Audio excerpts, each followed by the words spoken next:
about any lane. Well, I will let you know, Puck is the most picked mid laner right now at Road to the International playoffs with 20 picks. Win rate? What's the win rate though? Right there, 45%. Alright. Not bad. Did you expect better? Win rate? I didn't expect anything. Well, that's the issue for you. You gotta start expecting things so you can be disappointed. I had no expectations, but the thing is, like, when you're this early on in the tournament, like, win rates can be a little skewed just because some teams might pick good heroes, but they're not winning with them because they're not as good as the other team. Yep. So 45 seems about good for, seems pretty good for the most played mid-lane hero. Now, Hoodwink is how Enigma Galaxy are gonna open up this phase for themselves. I mean, I thought they might go for a Snapfire. I thought there could be a pretty good response to Pugna, because you can kill the Netherward. It combos really well with Puck, with the coil.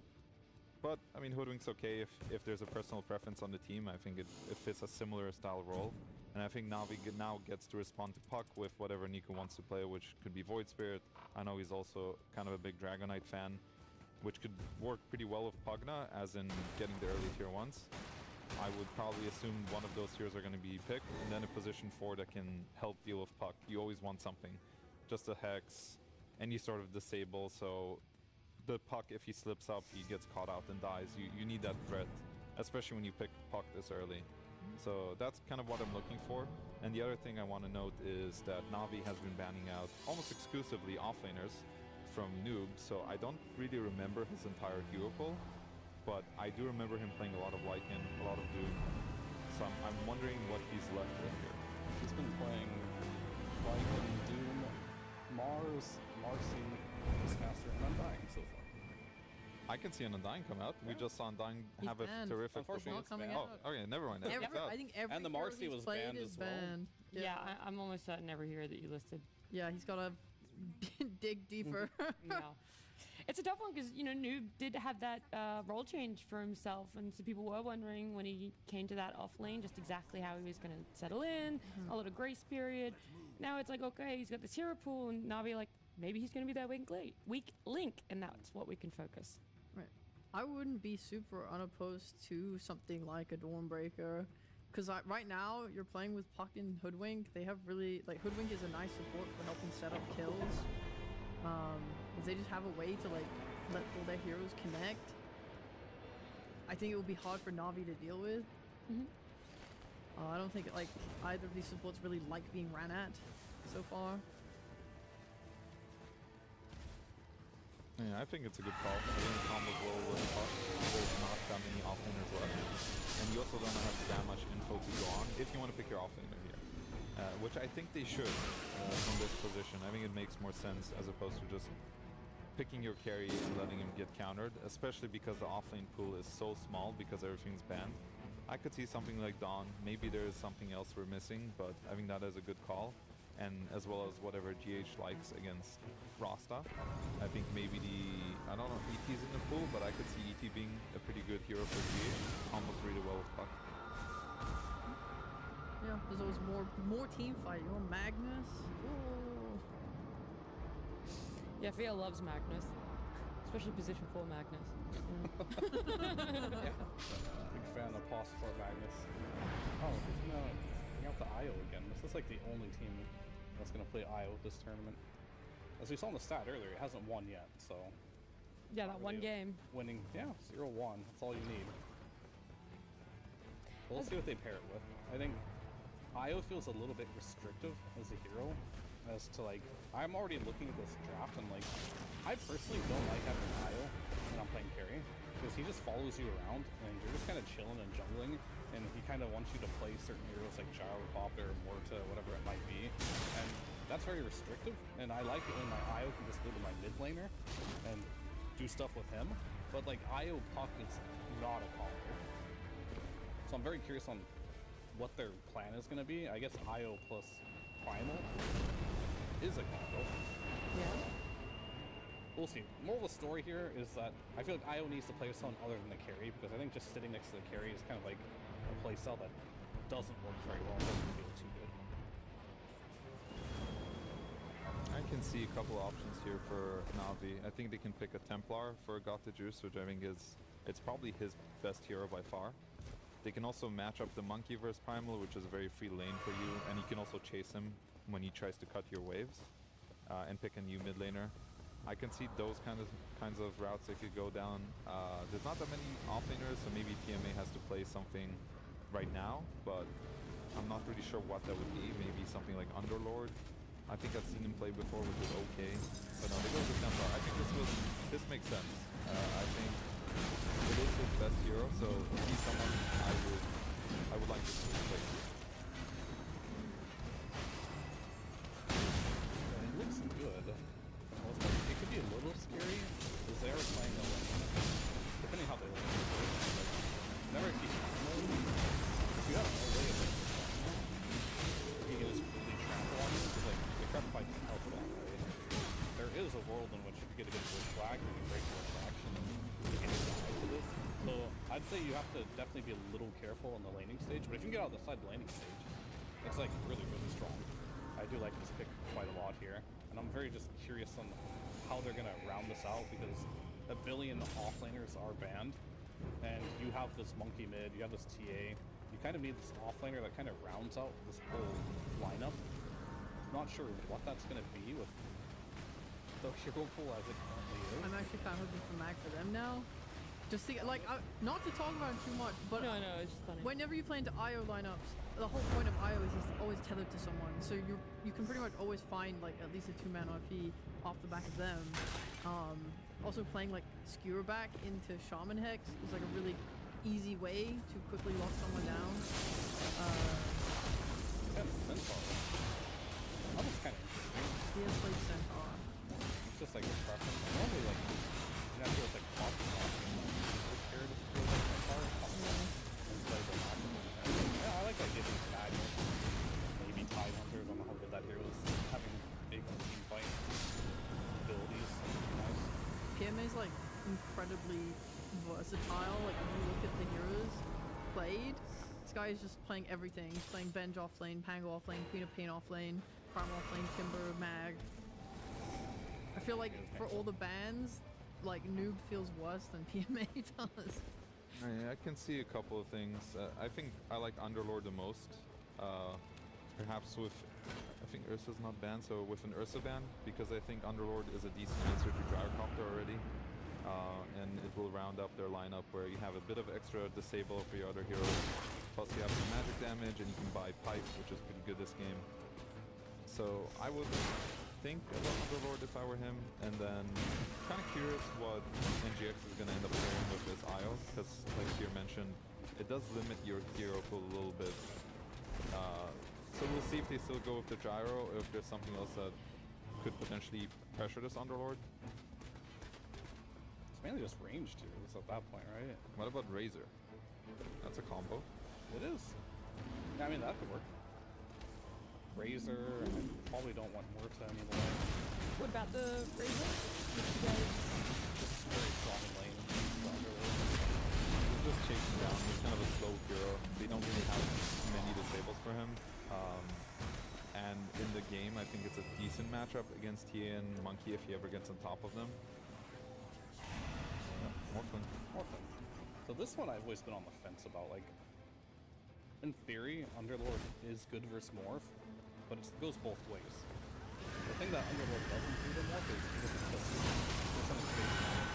Morph, he doesn't care. It's never going to take him off guard. It's very hard to kill in that regard. At the same time, the Atrophy Aura is one of the better abilities to CS against the Morphling in the lane.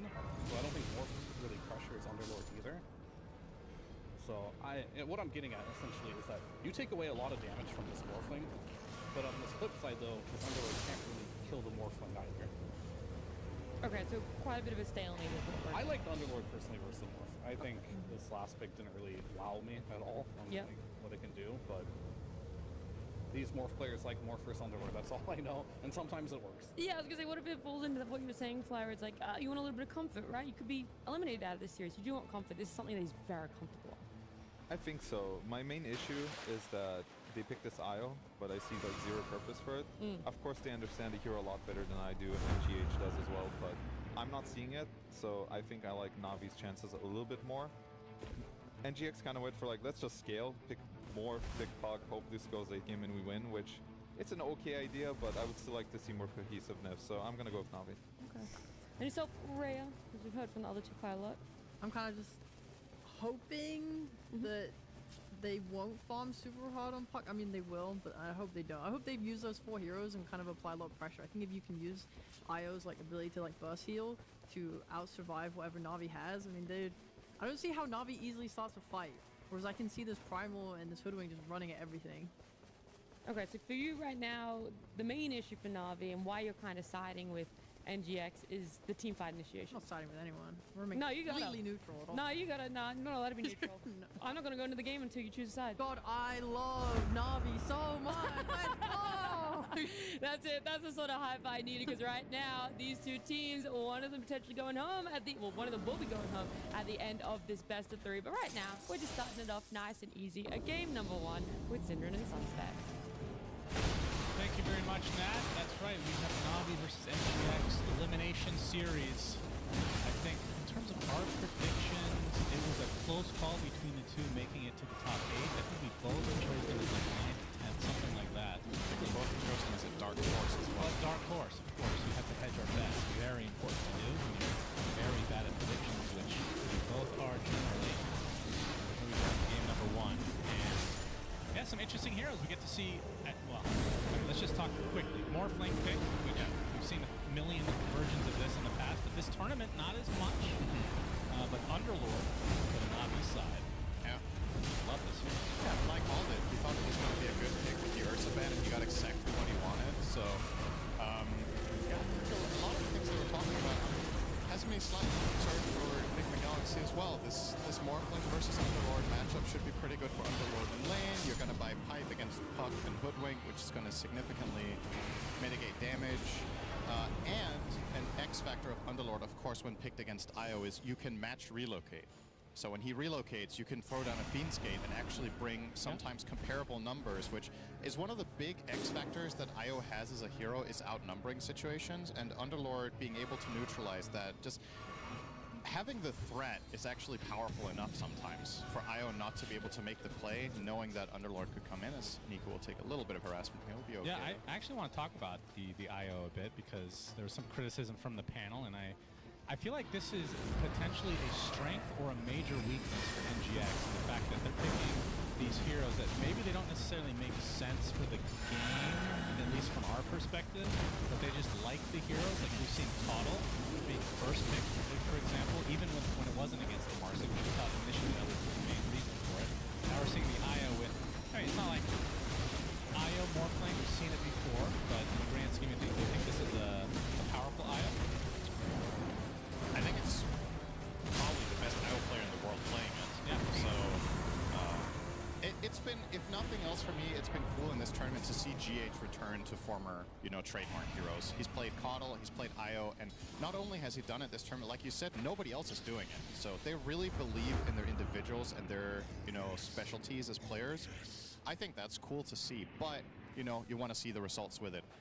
I will put the asterisk on that, and I feel like GH's performances on Caudle, and we'll see about the IO here, has not been the reason they lost. Like, I don't think the Caudle picks were a problem. I think GH's itemization and overall play has been completely solid, and I think they've gotten what they wanted out of the heroes. It's more of a team cohesion and late-game decision-making thing that has cost Enigma Galaxy a lot of their games. So, with that said, if, like Fear was talking about, if you're trying to play this one for late with Morph and Puck, my biggest concern is I think Enigma Galaxy's worst phase is late game. So you really want to, if you can crack the code for Enigma Galaxy on how to stabilize and not throw away leads, this team is going top 8. I think it's the biggest Achilles heel is themselves. And maybe Io is that hero. Maybe Koro has been looking at it and thinking, all right, if we get this burst heal, if we get this mobility on the map, that is going to solve the problems that we have. I mean, we'll see if it's true or not, but it definitely is a bit of a curveball here. Yep, only time will tell. And yeah, like we said, this is Elimination Series. Both teams 1 and 3, and we've cast a series for NGX, and it felt like they definitely had opportunities to win. Yeah.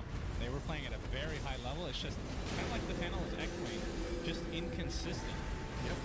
And you and I have yet to cast this Navi squad. I haven't gotten to say got the juice a single time until this moment, so crowning achievement for me. He is playing the TA. He was your most anticipated player to cast all year. Yes, And for a lot of people, it's because, oh, wow, he's like rank 2 on the leaderboard. He's super promising up-and-coming character. For you, he's got funny name. Yes, And of course. that is how people are different.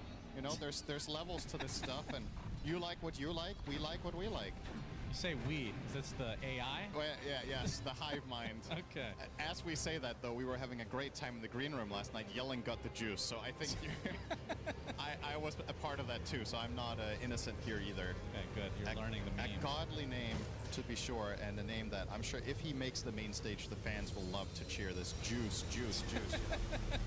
It's got a good ring to it. Let's They hope got he some makes good the main stage. sponsorships potentially in the future as well for that, I suppose. But yeah, so far, in terms of the lineups, Noob, we've seen him play a lot of these tanky offlaners before. He's been kind of inconsistent as well. I feel like he might be the key to MGX. If he can get off to a decent start, feels like he has huge impact on the game. I think that's a fair criticism, actually. He might be, if not the most, then at least one of the most polarizing players in this tournament. Not in terms of like attitude or, you know, experience from pubs or whatnot. It's just himself. Like, his performance in one game can be great, and then you just flip a switch for the next game and it just doesn't quite work out. I will say overall, in terms of performance, I think Primal Beast is, in my opinion, one of his 3 best heroes. So that's a good start. You're definitely getting your players onto Conquer. I think Primal Beast and Doom have been, yeah, if I had to pick 2, I would do those. The third one I'm less sure about. But as you can see here, the hero hasn't necessarily done all too well in the tournament in general. But he's off to a good start. 18-6. Yeah, well, the one game we cast was pretty rough against the Clockwork, so don't have to worry about that at the very least. That's right. The distribution here, I wonder if he's been played almost exclusively mid, because I think Liquid Galaxy might be the only team to run Primal as an offlaner. It's obviously, it's hard to keep up. There's so many games. It's hard for us to keep track of everything, but you and I have only seen it as a mid, I believe. Yeah. So, we'll see if that works out better for him for the role. I think when Primal's played as a mid, there's a lot of pressure on the hero to snowball the game. I think in the offlane it's a little bit more forgiving. Sumail in the mid lane, 17-3 in CS versus the 20-7 of Niku, so neither are even leading the charts for the game. It's been very hotly contested so far. Sumail a little bit intimidated by the fact that Niku is the age that Sumail was when he teaked. 16 years old here. It's funny to see this development. You feel like Sumail is old because he's been around for so long. He's like Still so young. Why is he like 26 now or something? It's Disgusting. funny. Just disgusting. That's what happens when you win TI when you're... He was 16, right? He was 15 at DAC and 16 at TI, I think? I think so, yeah. Yeah, when he got that first and only ages of his. Well, Niku gets the Jingu stack. Doesn't have Boundless up, but will be able to heal up a decent amount on the creep wave now. Top lane, nope. With the onslaught and the trample, got the juice, goes down, and Radius looks like he'll be able to get out, but that's the big kill for the NGX side, not only for the hero, but also the fact that it is first blood. There's something I know about juice boxes, Shannon, is if you stomp on them, they splat. That's true. But usually they have some AoE effect damaging you. Yeah. Not the case this time. I don't know what kind of juice you drink, but I don't really think that's the case for me. Okay. It's just an American thing, I guess. It's just so acidic that it starts burning your leg. Yeah, we do like our chemicals. Well, can't argue with that. All right, 10 seconds until the 6-minute rune. Very important rune this game. Sumail has empty bottle here. Niku, obviously playing as Monkey King, will not buy one. You can tell that the supports are hovering. Unfortunately for Sumail, we'll lose that 50-50. Top rune was being covered by Omar, but I'll be getting it. Duke taking some nice neutral action into his exit as Riddies can only look on. I really like Riddies' camera shot here with that hoodie on. It's nice. Looks like a Sith Lord. Yeah, a little bit villain-like. Should get that on... Speaking of villain, this is the direct opposite of a villain, GH, of course. and He's an angel. probably could not play a villain if you told him to. That would be a good content piece, getting GH to be a dick. Actually be really Yeah. good. Little do we all know, he's a real pile. But Happy to help Slacks. I'm it doesn't here all help day. that the heroes he plays are also very... I mean, he played Caudle and Io, right? Very light. Yeah, but the Hero. hero he got famous for and discovered for was actually Magnus. GH was a beast on mid. All right, Ghost getting some pressure into that Underlord, but yeah, PMA just doesn't really seem to care very much about Morphling's attacks in this lane. So they're both just farming, but as Fly was pointing out, this is a great lane for Underlord. He's going to be farming well, and currently top of the charts, sitting at 50 CS minute 7 is very unusual for an offlaner to have this much farm. It's just completely free. Io is never going to pressure you, and Morphling likewise. So curious to see how PMA is going to go about this. He'll go for the Soul Ring first, which is completely standard, but is it going to be that pipe rush? Are we considering an Atos here? Nico, he's stunned up, gets the Boundless Strike off. Zayats is there to assist, gets the Hex. Looks like okay. that's going to break things up, so NGX not able to find their prize. Going fishing was Sumail, but no fishies to be found. 8-minute power rune coming up. I think NGX are in pretty good position to pick this one up, though. Yeah, this time they're covering it even harder. Oh, Zayats is kind of sticking around here, but got to concede both runes here, so this time Sumail will get one. And again, he's on the wrong side. Yep. Very unfortunate, man. 25% chance of that. And it's an illusion rune. Not the best, but take what he can get at this point.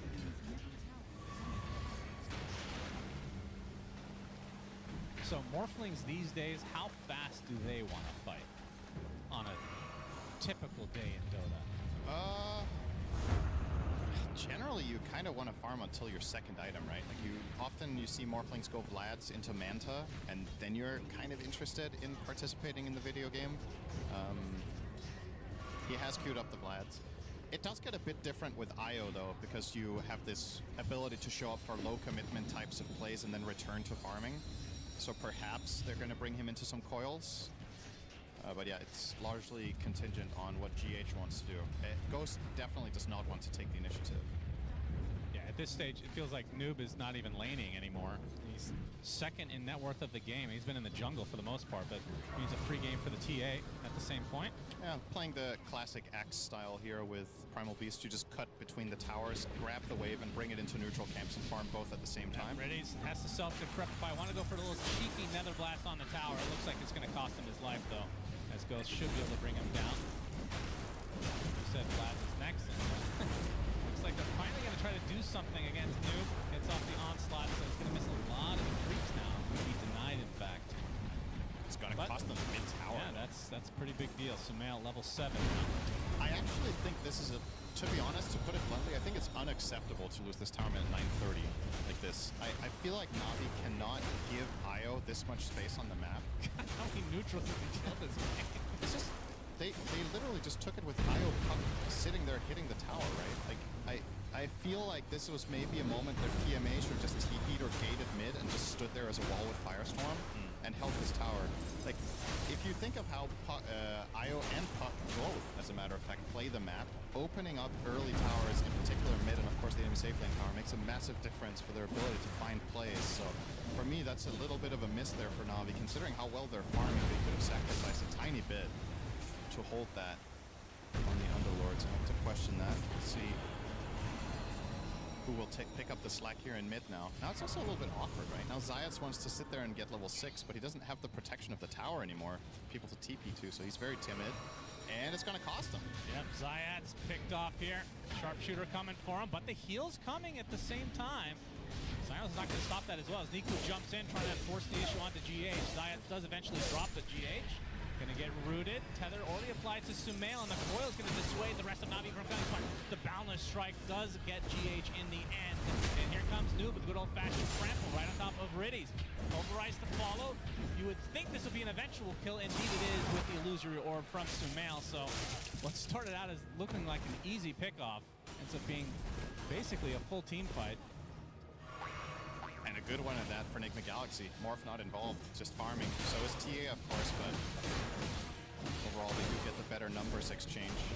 Now in the carry to carry matchup, TA will be ahead by a little bit more than a level on the Morph. It's pretty standard when you play Morph or any hero with IO, you are getting a bit more experience on that support, and of course that comes at the expense of the core, but in addition to that, TA has also been alone for a while. The pit to the shackle, but the attribute shift is already activated. They're still doing a ton of damage through all of this as Ghost gets off the waveform, attempted TP, and he is fine. Like, whew, that was as close as it gets. Yeah. Even if this does not lead to a kill, it is the right move for Na'Vi. This is going to open up bot tower. Whenever you're playing Pugna support, you want to get those tier 1s nice and early, leveraging the strength of Nether Blast. At this point in modern Dota, the best pushing support, because people don't really play Chen in the same fashion that they used to. Enchantress also doesn't really do it as much. And whenever we see Leshrac, well, they take the other facet. So, the new king in town as far as that goes. And he has a fast, I'd say fast. It's a decently timed level 7 here for Riddies. So 4 points in the blast, and they're gonna go for a move. Smoking up. Maybe trying to connect up top and try to find this Primal Beast once more. Might be a gate play. They have the Dark Rift, of course, at the ready. As Noob taking a decent amount of damage from Got the Juice, half HP. The rest of Got the Juice's teammates are arriving, but unfortunately for them, it looks like he's scared off the Beast. They might just want to brute force top tier 1 and then take the 14-minute wisdom. I really like this play if they have pre-planned it by the full minute, because when you have Shaman and Pugna, you know you're getting this. So That's true. this is a nice timing to do it, but at the same time, how do you cover your own one bot? You could TP, or well, Underlord already went back through the gate, so if he just stays here, he can cover his own wisdom, and if the fight breaks out of the left one, he can gate over there. Samel runs right into the Pugna. Be a lot of damage to Riddies. Nice Gets sniped sharpshooter. by Omar. Very nicely done, and hear the snap. That's going to be the death of Zayats as well. So both supports from Na'Vi taken out pretty swiftly. Oh, this could Bushwhack be does more. hit. Got the Juice in a bit of peril. TP's coming to his support as Noob try to apply some pressures. Niku shows up as a treat, and that's going to force the rest of NGX on the retreat. Niku continue with the right click. Jigu almost up. PMA shows up as well. Not too much at his disposal right now. There's the Bushwhack. A lot of damage to apply. The Monkey can down. Pulverize the ball. Can't get off the balance strike. Niku brought to the deck as Sumail gets credit for that one. Noob, is he actually going to survive through this? Might be the case. Gets a big trample. But the heals coming up from the Pugna as TA continue to take damage from Sumail. Gets up the waning rip, but it's not enough quite yet. GH continuing the pressure, but still Snipe does hit the Pugna instead of TA. As PMA get gone on now by Sumail and GH. Riddies extremely low. The Firestorm just clips him. Looks like he's going to heal through it. So all of that. Was it only one kill? Okay, never mind. That's right, they died at the beginning. GH is so good. It's like, it's the little things. If you just watch how he constantly repositions and navigates the fight with his hero, he barely took damage in that entire exchange. Just really a masterclass in how to play this hero. Of course, he is bronze tier on IO. I guess he's still a plus Inspire. Can't afford it, I guess. He is. TI winners these days, huh? It's always, honestly, one of my favorite things in Pro Dota is watching hero specialists play their heroes when they're not meta. Because it goes to show just how good you are if other teams are not running stuff and you can still make it look good, right? It's true. There's the early mech here, 15 minutes coming out, so much more burst heal coming the way. And on the side of Na'Vi, you're not buying best. Okay, the Malice got the shackle to follow. That is the death of Sumail. Omar a little bit too late. Not sure he's going to do anything anyway. Circle ward in range of the tower as well with another blast to follow. So more pressure to these tier 1s as Navi's lineup very well equipped to do this. Will there be a deny coming out? No. Riddies gets credit for that. When you have two supports that can do this, such a benefit to your team. Get the D ward or the serpent ward here. GH will take the last hit on that away from Noob. Of course, Noob, never seen him upset. He always smiles even when they're getting stomped, so he's probably happy. Says, good job, GH. You deserve that one. You got it. You got me. A true masochist, I suppose. A nice polar opposite of Ghost, who generally looks concerned even when they are stomping. He's always a little bit. He's very focused. Noob is It's a good dichotomy there they've got going on. You're really loving that word this tournament. It's like the Niku, first time I say bushwhack. it. It's the boundless strike Oh, to that's stop a the good life one. drain. Decrepify going to try to keep him alive a little bit longer, but that just amplifies the damage of Sumail. His orb rips right through him, and now some pressure to tier 2. Navi going to mount to the fence, it seems. That's going to force NGX back. Still, they are the ones sitting the turns. And I think, historically speaking, for this team, for Enigma Galaxy, that is, they look on average the best when they have a lead and they have IO. So this is a good, it's a good start. They're not ahead by much, but in terms of just the flow of the map, like they are getting more of the aggression out there and getting better control. You can see the game in terms of win probability pretty much dead even. Of course, a big part of that is got the juice being stupid. TA. 204 CS at 17 minutes. Not too shabby, ahead by a full 50 over the Morph. But Ghost, I'm not sure if you would agree with this. I think his individual best performances for this team have been on Morph. So they really are tapping into comfort, right? Noob on his Wukong's best. command. Uh-oh, Sumail a lot of trouble. Shackled to death. Serpent Ward used as well to make sure they could get the mid laner of NGX, and another death to Sumail. 2 out of 3 of their kills are on Puck. Heroes. Yeah, only 3 kills, which is true. Sumail has 5 of the 8 for NGX. Been involved in 6 out of those 8. We did have, unfortunately for Sumail, we did have a game you and I cast yesterday. He was playing Storm against Liquid and had, arguably from my perspective, one of the worst games he's played at TI. That was just a really rough one. Yeah. So hopefully able to bounce back from that. See, 2 deaths in this game. By no means is this at the same level at all as that game was, but you want to see these players bring their best, and Sumail is capable of completely taking over games. So probably a good target player to focus. Speaking of focus, Yep, that's a lot of focus onto. Oh, Decrepify is actually going to keep the Pugna alive, getting a full life drain as well, thanks to Zayat and the Shackle. But here comes the relocate with Sumail and GH. But can they withstand the pressure? Noob gets off the pulverize, stunning quite a few heroes, but he's going to drop for sure. First to die is him. It's NGX.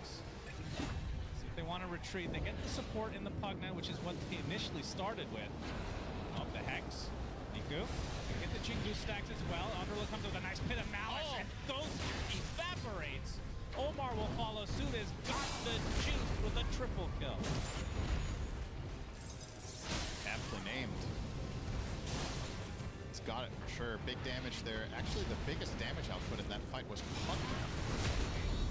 Probably a lot of nether ward value there.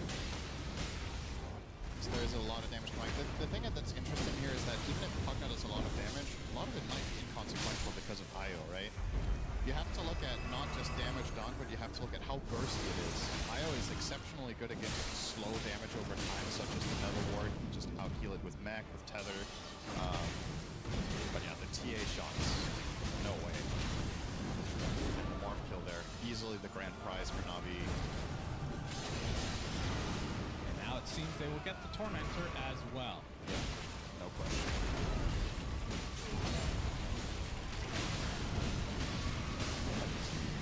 I would argue this is a really important phase of the game for Enigma Galaxy to do well in these fights. When you itemize Crimson Guard on Primal Beast, you're delaying the timing of the hero to be like a teamfight monster. It's much more of a defensive approach, and I don't blame him for buying it here. You're playing against TA and Monkey King. It is very good for your lineup, but you've got to get some payoff for it. You got to take fights, because if you just farm, it feels like a waste. But then when you do take those fights, you better make sure you get the value, win them. At this point, if this Crimson Guard ends up not really netting them much, you're just delaying the BKB Shiva Refresher, which is an incredible trio of items this game.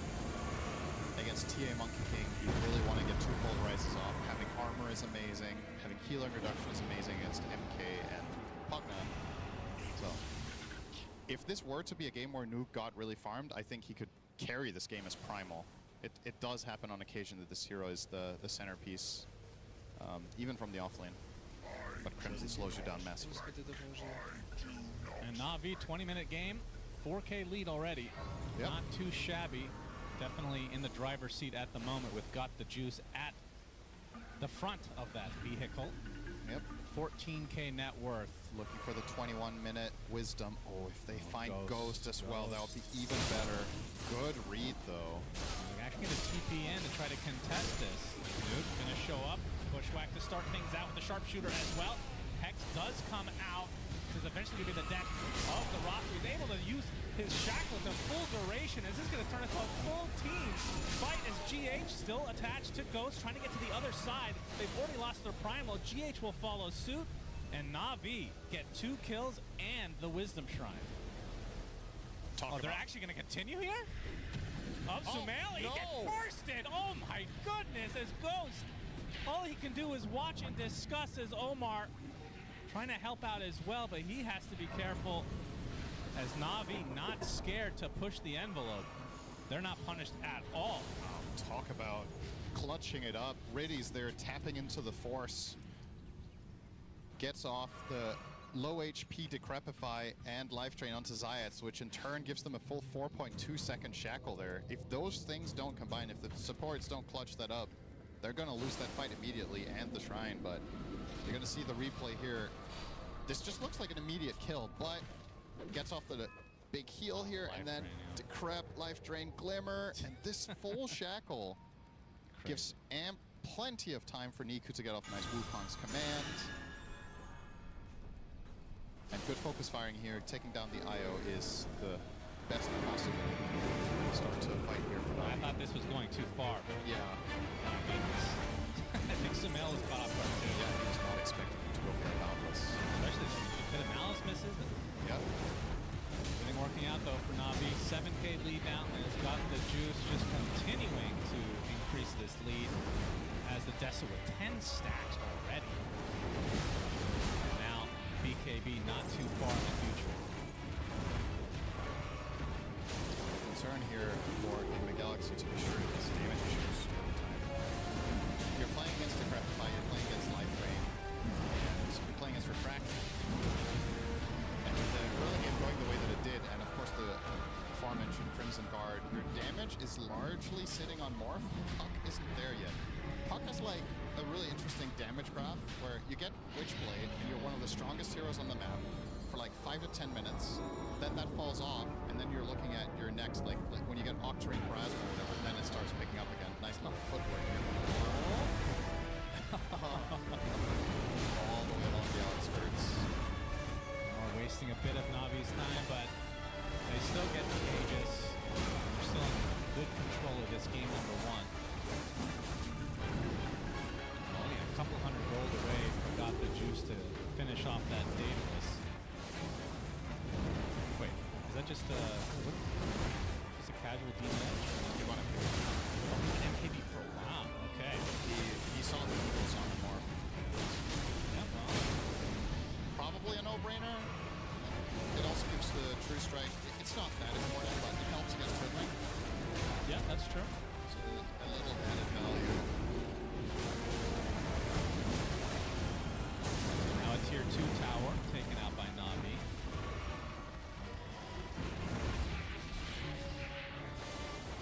This is very comfortable. They could kind of start knocking on the front door here.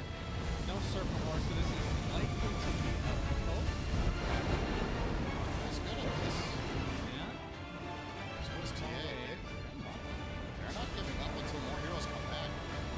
This tower's almost dead. Trap's gonna provide extra vision so he can right from afar. There's the fortification finally coming in, and well, the wave is not far away. Got the juice, of course, with the Aegis, so nothing to really fear. Now they have a full BKB for Niku.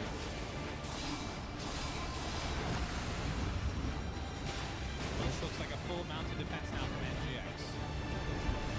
Tower is taken out, does not continue. Looks like that is the case. Got the juice. Continue to poke now. Uses the Hurricane Pike in retreat, so they'll be happy with that exchange. I'm not so sure they're backing off just yet. Rocket Juice is going to push out mid, but I think he'll reconnect. They're looking for the smoke play, so arming the Galaxy. This is a pretty crucial fight.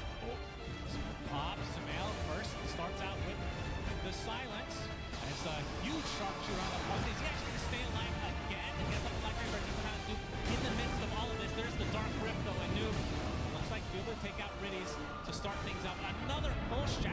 to Noob. Zayas is just doing work as Sumail, super low on HP. Illusory Orb, got the juice, cannot catch up. Have to be happy with the 1-for-1 exchange. It's still a support for a core. But Zayas has just been completely dominating on this roster. Yeah, now that he has the Aether Lens, it's even easier. That was a really long-range shackle, so I can keep a much better positioning. He even picked the Tumbler's toy with cast range as well. So he has an extra 350 cast range. I mean, the fights are starting on his head, and both him and the Pugna, they survive for so much longer than it seems like it's going to be the case. As Shiva's now online for PMA.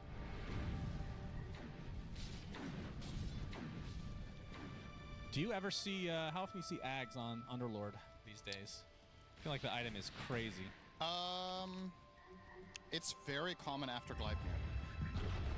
So since he has the Atos, I do think we might get there. If the game goes long enough, that is. Yep, nope. All he wants is a creep, but got the juice. Doesn't want to give anything else up.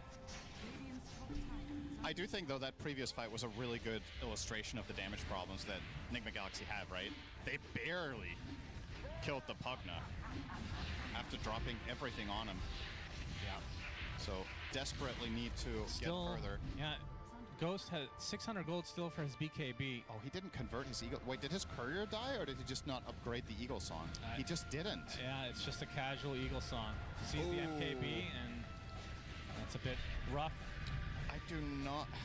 That is. Oh, they're going to be spotted near their base. Boundless Strike connects onto 2 with Wukong's command to follow. Can they get to the other side, though? A bit of an awkward engagement. The Crimson Guard doing a lot of work to keep the Primal alive, to relocate to save him. But still not that much expended from Na'Vi. It's a Wukong's command, and they can still push. Aegis down in 18 seconds, though. Tier 3 tower down. There's the Serpent Ward. Finally, BKB up for Ghost. This has to be defense time for NGX. Looks like they'll get the Serpent Ward, so maybe Na'Vi backs away with this Aegis timing. One more Nether Blast would do it. This is extremely disciplined if Riddius doesn't try to snipe this with a Glimmer Cape. Wow, okay. It's gonna regenerate. I feel like he could have thrown his life away to get a blast in there, but... Okay. Stays for now. Yeah, very safe for all these young kids. Somebody has been disciplining them. Hey, when's the last team that... I'm trying to think of another team that had so many young players on it. It's 4 out of 5, right, on this Na'Vi squad? I mean, I guess Spirit at TI8 had Miposhka. TI8, okay. Right? Or what was Spirit's first TI with Miposhka at the helm? Because I feel like it was Miposhka and I mean, basically the roster that there is now with Mira instead of Rue.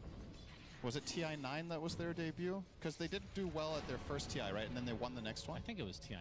Yeah. Was it TI9? I Yeah. feel like that was Miposhka and the others were like an average of 20 as well or something. I could be wrong though, but... Well, they're sporting an 11k lead now. And likely to wait for the next Roche. We'll split the map, gain all the farm at your disposal. Got the juice. Will be going for the Daedalus next. He is so ridiculously farm. It feels like the morph, I mean, yeah, you're down 5k net worth, but hasn't been able to find much impact in the game. The Eagle Song will be turned into a Swift Blink. Okay. I don't mind it. I don't know if the butterfly really holds that much value. You're dodging attacks from Monkey King still. He does not have an MKB himself. Ironically, he has let his Templar Assassin pick it up instead of his namesake. Yeah, true. That should be part of the hero, probably.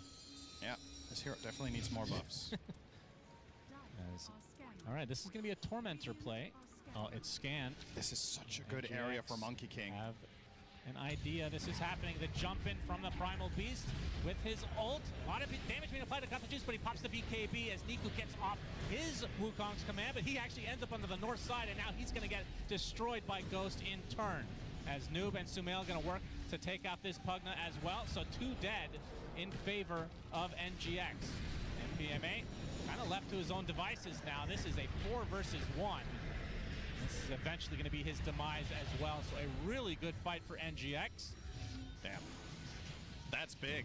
That's that That's just confidence from Noob. He just BKB blinks in and immediately pulverizes Tian. I mean, sure, you don't kill her, but you force everything defensive. She did 52 damage in that fight.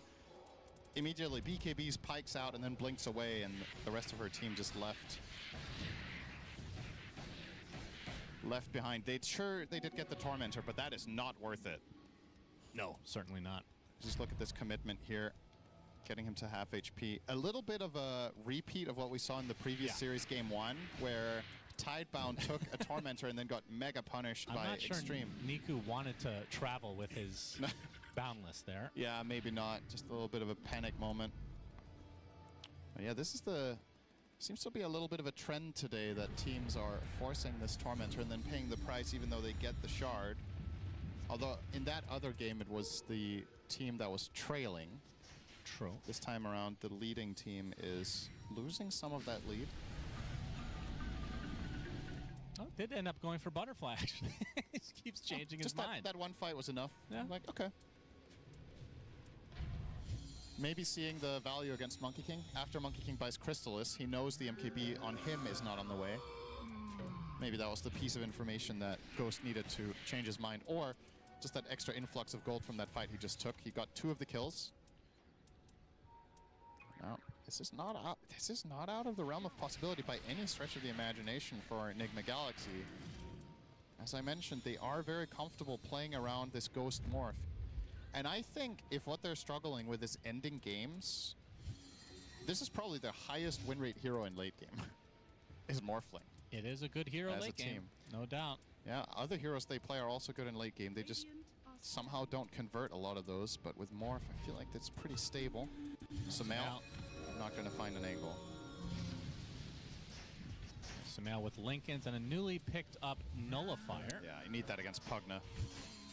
Morph doesn't want to buy it, get on someone else for his sake. And as expected, Noob queuing up that refresher. He did get a little blade mail just for the... Oh, this is going to actually show up on their doorstep. It's Sumail and company going to turn this to a big old-fashioned team fight. PMA already at half health. Noob gets the onslaught, but he gets hexed instantly. The heal's coming from the Pugna. Not enough to save the one, but it's going to be a trade in all likelihood again for Noob. So 1 for 1, both offlaners dead. He just didn't use his BKB. He got caught in a full shackle. BKB is ready. Did not expect that he wouldn't be able to get any sort of protection there. But that was the case. It's a 1-for-1 trade of the offlaners, but Na'Vi Junior, excuse me, not Junior. Well, they were Junior, and I they mean, still are. In some ways they are. Yeah. Very young. They do get the range barracks for the side of Na'Vi. Na'Vi Junior and Zayats get the racks. Into the pit. Yeah. Saying that Sumail has to push out that top lane, although the rest of NGX looks like they want to try to contest this. This is a Roche 4v4. already pretty low. Yeah, with no Underlord, of course. Doesn't have the Dark Rift up either at the moment, but this looks like it's going to be a little bit too late. And down goes Rose, got the juice, has the Aegis, and now NGX on the run. Got the juice, wants to get really aggressive. Will change his mind instantly, though. He has to two be boomerang careful. stacks on him. He has to be careful when Morph turns into him. It's a really unfair fight for TA. When you're fighting another carrier that has refraction, she's complaining about the game being imbalanced. Wants to be the only hero to have that wonderful ability. So doesn't want to play against Morph, and doesn't want to play against Rubik, because that's just not fun.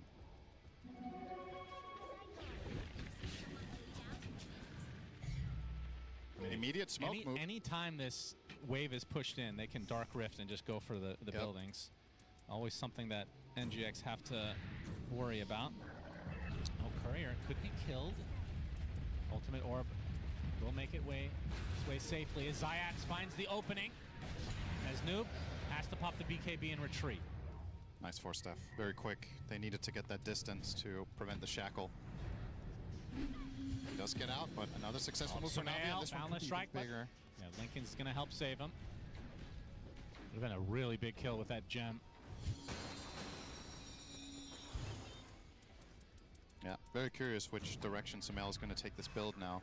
Nothing in the quick buy. Could go Octarine, could go Ags. Na'Vi, again, Aegis advantage. Serpent Ward is up. And now placed. And again, the opening, this time onto Ghost. Already get half health. He's in a lot of trouble. Sumail very, very deep in this, but you can see the damage being applied to the TA. Got the Juice in a lot of trouble. Pops the Refraction, has a second life, of course. Fortification is now popped as Ghost turns into TA. Using that to his advantage to take out the Serpent Ward. And now got the Juice. They have so much at their disposal to be able to get these buildings. Boomerang's starting to stack. They will get the barracks, so full lane now for Na'Vi. And still with plenty of time on this Aegis, they can reset and try for the bottom lane, which does not have a tower.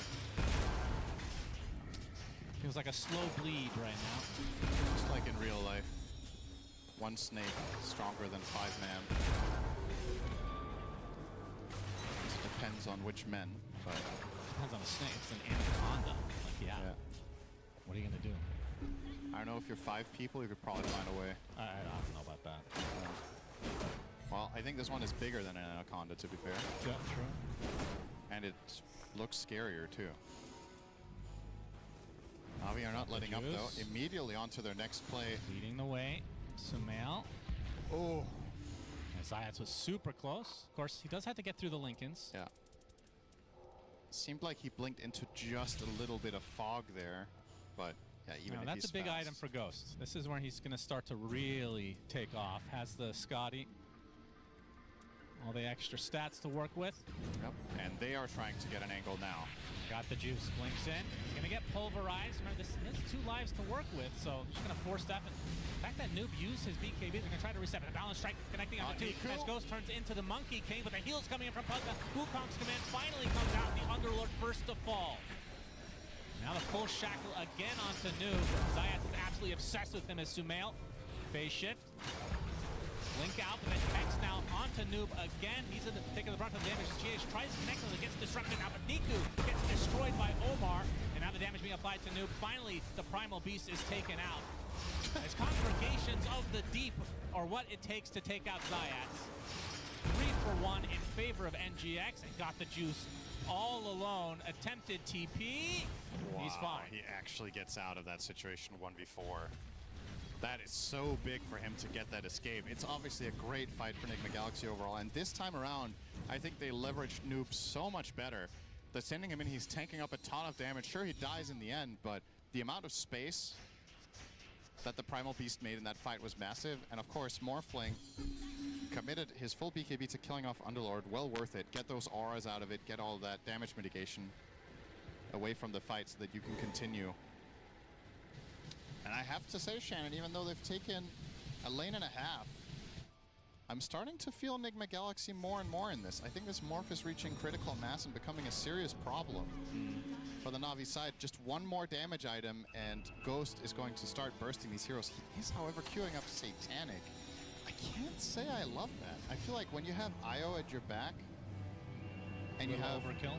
You have Io at your back and you have Primal Beast playing super space for you. What would you like to see, like a Daedalus or something? Yeah, get a Daedalus. Get in there and make sure you overwhelm the cores, right? You have TA who you can actually kill very fast once Refraction runs out. With Daedalus, you can maybe even kill Monkey King in the Wukong's command. Satanic feels a tad too defensive. Okay, Noob seems unhappy. Guys, 3 for 1 isn't good enough.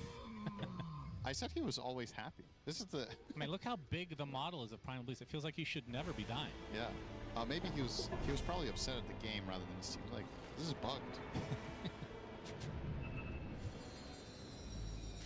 Yeah, they have 3 Dazun blood rights. That is really good on Primal, by the way. Once he gets this refresher, what's his facet? ferocity, everyone plays with it. So he has the bigger AoE. The third pulse of Pulverize covers like 2/3 of the screen. With Dazun, for sure.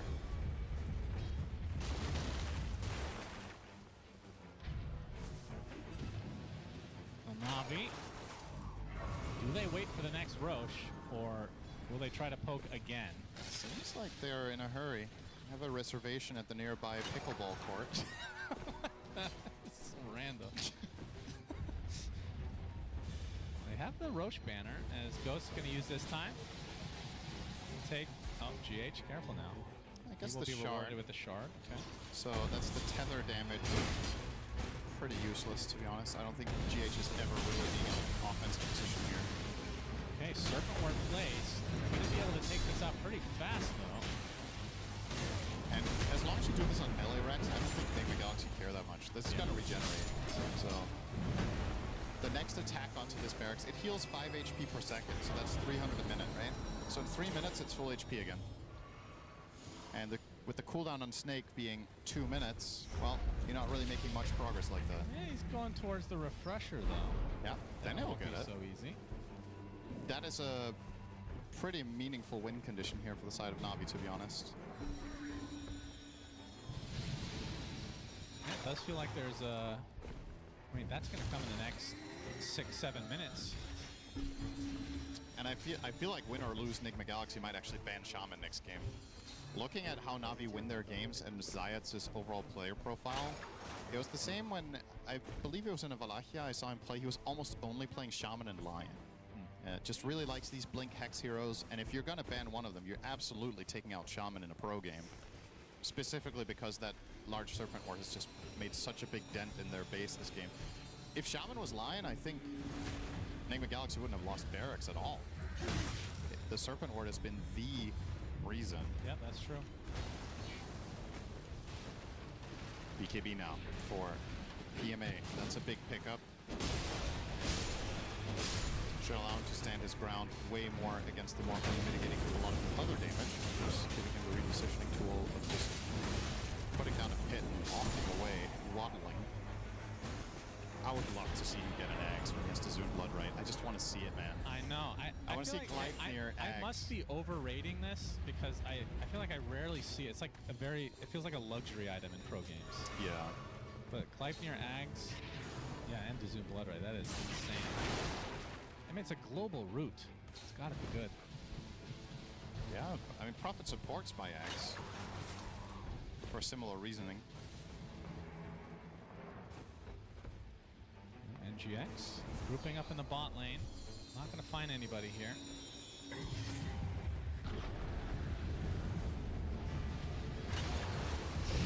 this next rush does feel quite pivotal. Yes. If Na'Vi can get it, I know they have a 10k lead, but it doesn't necessarily feel like it. Feels more like the lane advantage is carrying them at the moment. I would agree with that sentiment. I feel like this game is pretty even. So, if the Aegis could somehow go outside of Enigma Galaxy, it's going to be very difficult for Na'Vi to push Aegis for those 5 minutes. If Na'Vi themselves get it, not necessarily a guaranteed lane at this point either. Would have been... A couple of things have gone a little bit differently. A lot safer with this Aegis, but be enough to just win out immediately. Roche not quite up yet. Another minute or so, potentially, to spawn. Is he actually going for Divine this early? Oh, it's going to be nullified. I saw the Sacred Relic Demon Edge, like,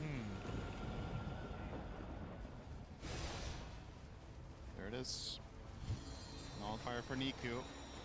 So what can he get rid of? Io Ghost Scepter is pretty good to get rid of. That's probably the part. Is there really anything else he's countering with this? Wait, sorry, am I misreading this? Wait, who got the Nullifier? that's true, they do have 5 BKBs. So there is the big item for new. Oh, he did get it. Okay, Refreshers. Okay. So what are you nullifying except Ghost Scepter on Io?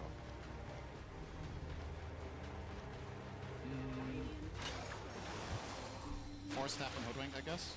There isn't much for a nullifier this time Not a around. ton, yeah. Crimson Guard. Might actually make a really big difference to remove Crimson. That's probably a big consideration here for Niku. All right, Roche is up. And this is going to be a fight and a half. But Na'Vi have the advantage of they can just wait around, wait for these lanes to push. Of course, NGX do have Io at their disposal, so they can deal with it. Yeah. And they do have global presence on both sides with the Underlord on Na'Vi. These refreshers are starting to be really big, though. I say these. I thought Shaman was going to go for it, but when he went for the BKB instead, he's obviously delaying it massively. Yeah. So the only refresher in the game, as a matter of fact, is on Noob. And if he can find 2 pulverizes back to back, that is a potential fight winner on any core. Of course, he's not level 25 yet for that incredible talent. 67% increased pulverized duration. Whenever you see a number like that, you just know it was higher and got nerfed. It's like, there's no way that was the first version of this. It used to be double, which was crazy. And now it's 2/3 longer, which is crazy.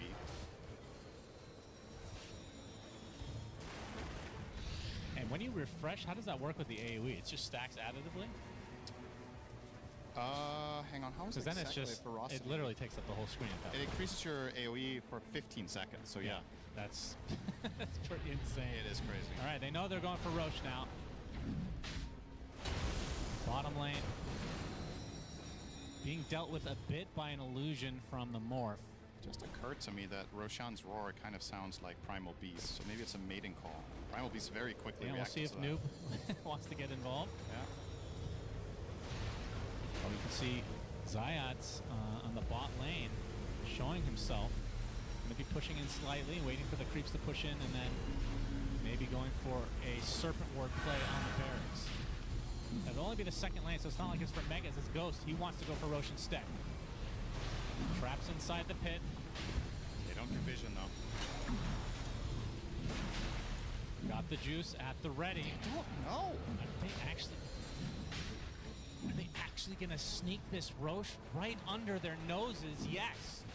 NGX gets it. That is unreal. That's really, really big for this game that they get that for free. Zayat's finally Might gonna cost them. It's too late Yeah, now. this is too late. Man, that was a little bit disconnected. If Navi could have pulled off this play, say, 15 or 20 seconds earlier, that could have actually been difficult for Enigma Galaxy to weigh their options here with this bot lane under siege, but Wow. like That's this, a huge shift now. that cost them nothing. And now the snake is on cooldown, so now you don't even need to worry about that if you make a move yourself now. You couldn't have asked for a better situation if you're an Enigma Galaxy fan. That was basically everything for free.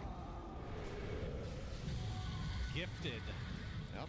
Navi will be showing some of their inexperience on the big stage here on the road to TI. Now in the cover of smoke is NGX jumping in.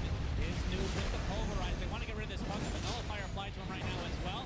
Trample doing a decent amount. A second pulverize. He's still not going to die. Noob is actually taking more damage than the Pugna. Actually dies to the Pugna. And now Niku inside the Wukong's command. Boundless Strike. Not going to be able to get the kill he was looking for. His Ghost super low on HP. Turns on the Monkey King. Gets the Boundless Strike to the other side. Zayas with the Hex. Do they have the control? Yes. The Shackle. Do they have the damage? Got the juice. Make sure of that. Life number 1. Pit analysis start things out. Ghost saving his BKB for this moment. Waveforms away.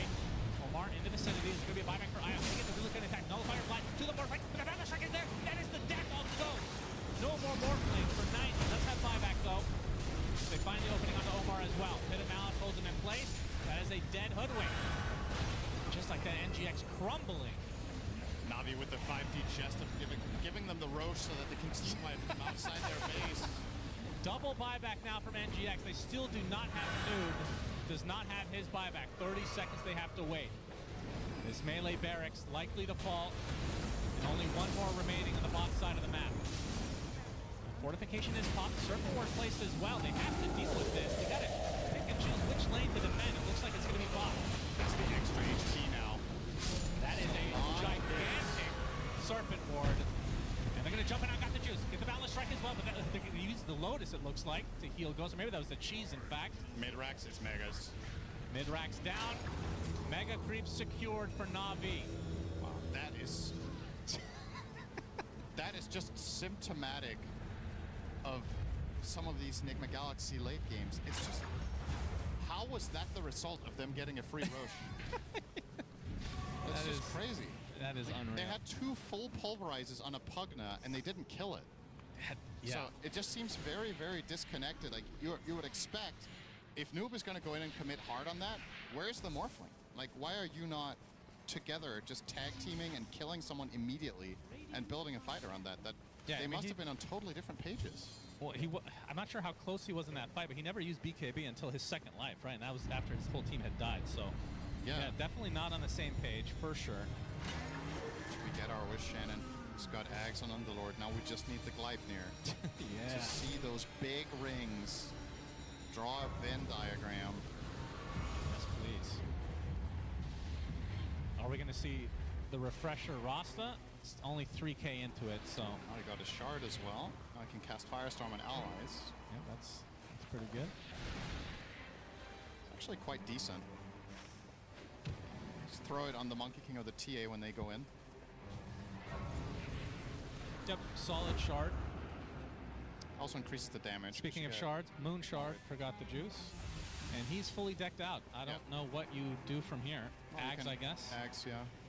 Which, that's more global presence for the Na'Vi side. Yeah, why not? You gotta use your gold for something, right? I guess you could buy a Moon Shard from Monkey King. It's either that or you get Ags. I don't know. I suppose you could also get Refresher and do some switcheroo with your BKB. Pop BKB, swap in Refresher. That's probably better.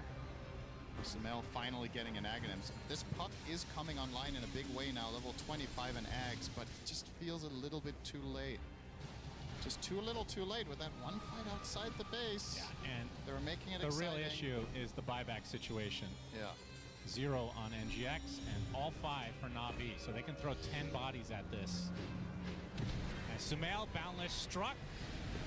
Can take a ton of damage here. Is he just dead? He is! Just like that, no buyback at all, and now goes with the BKB in full retreat. GH can't do too much to help him.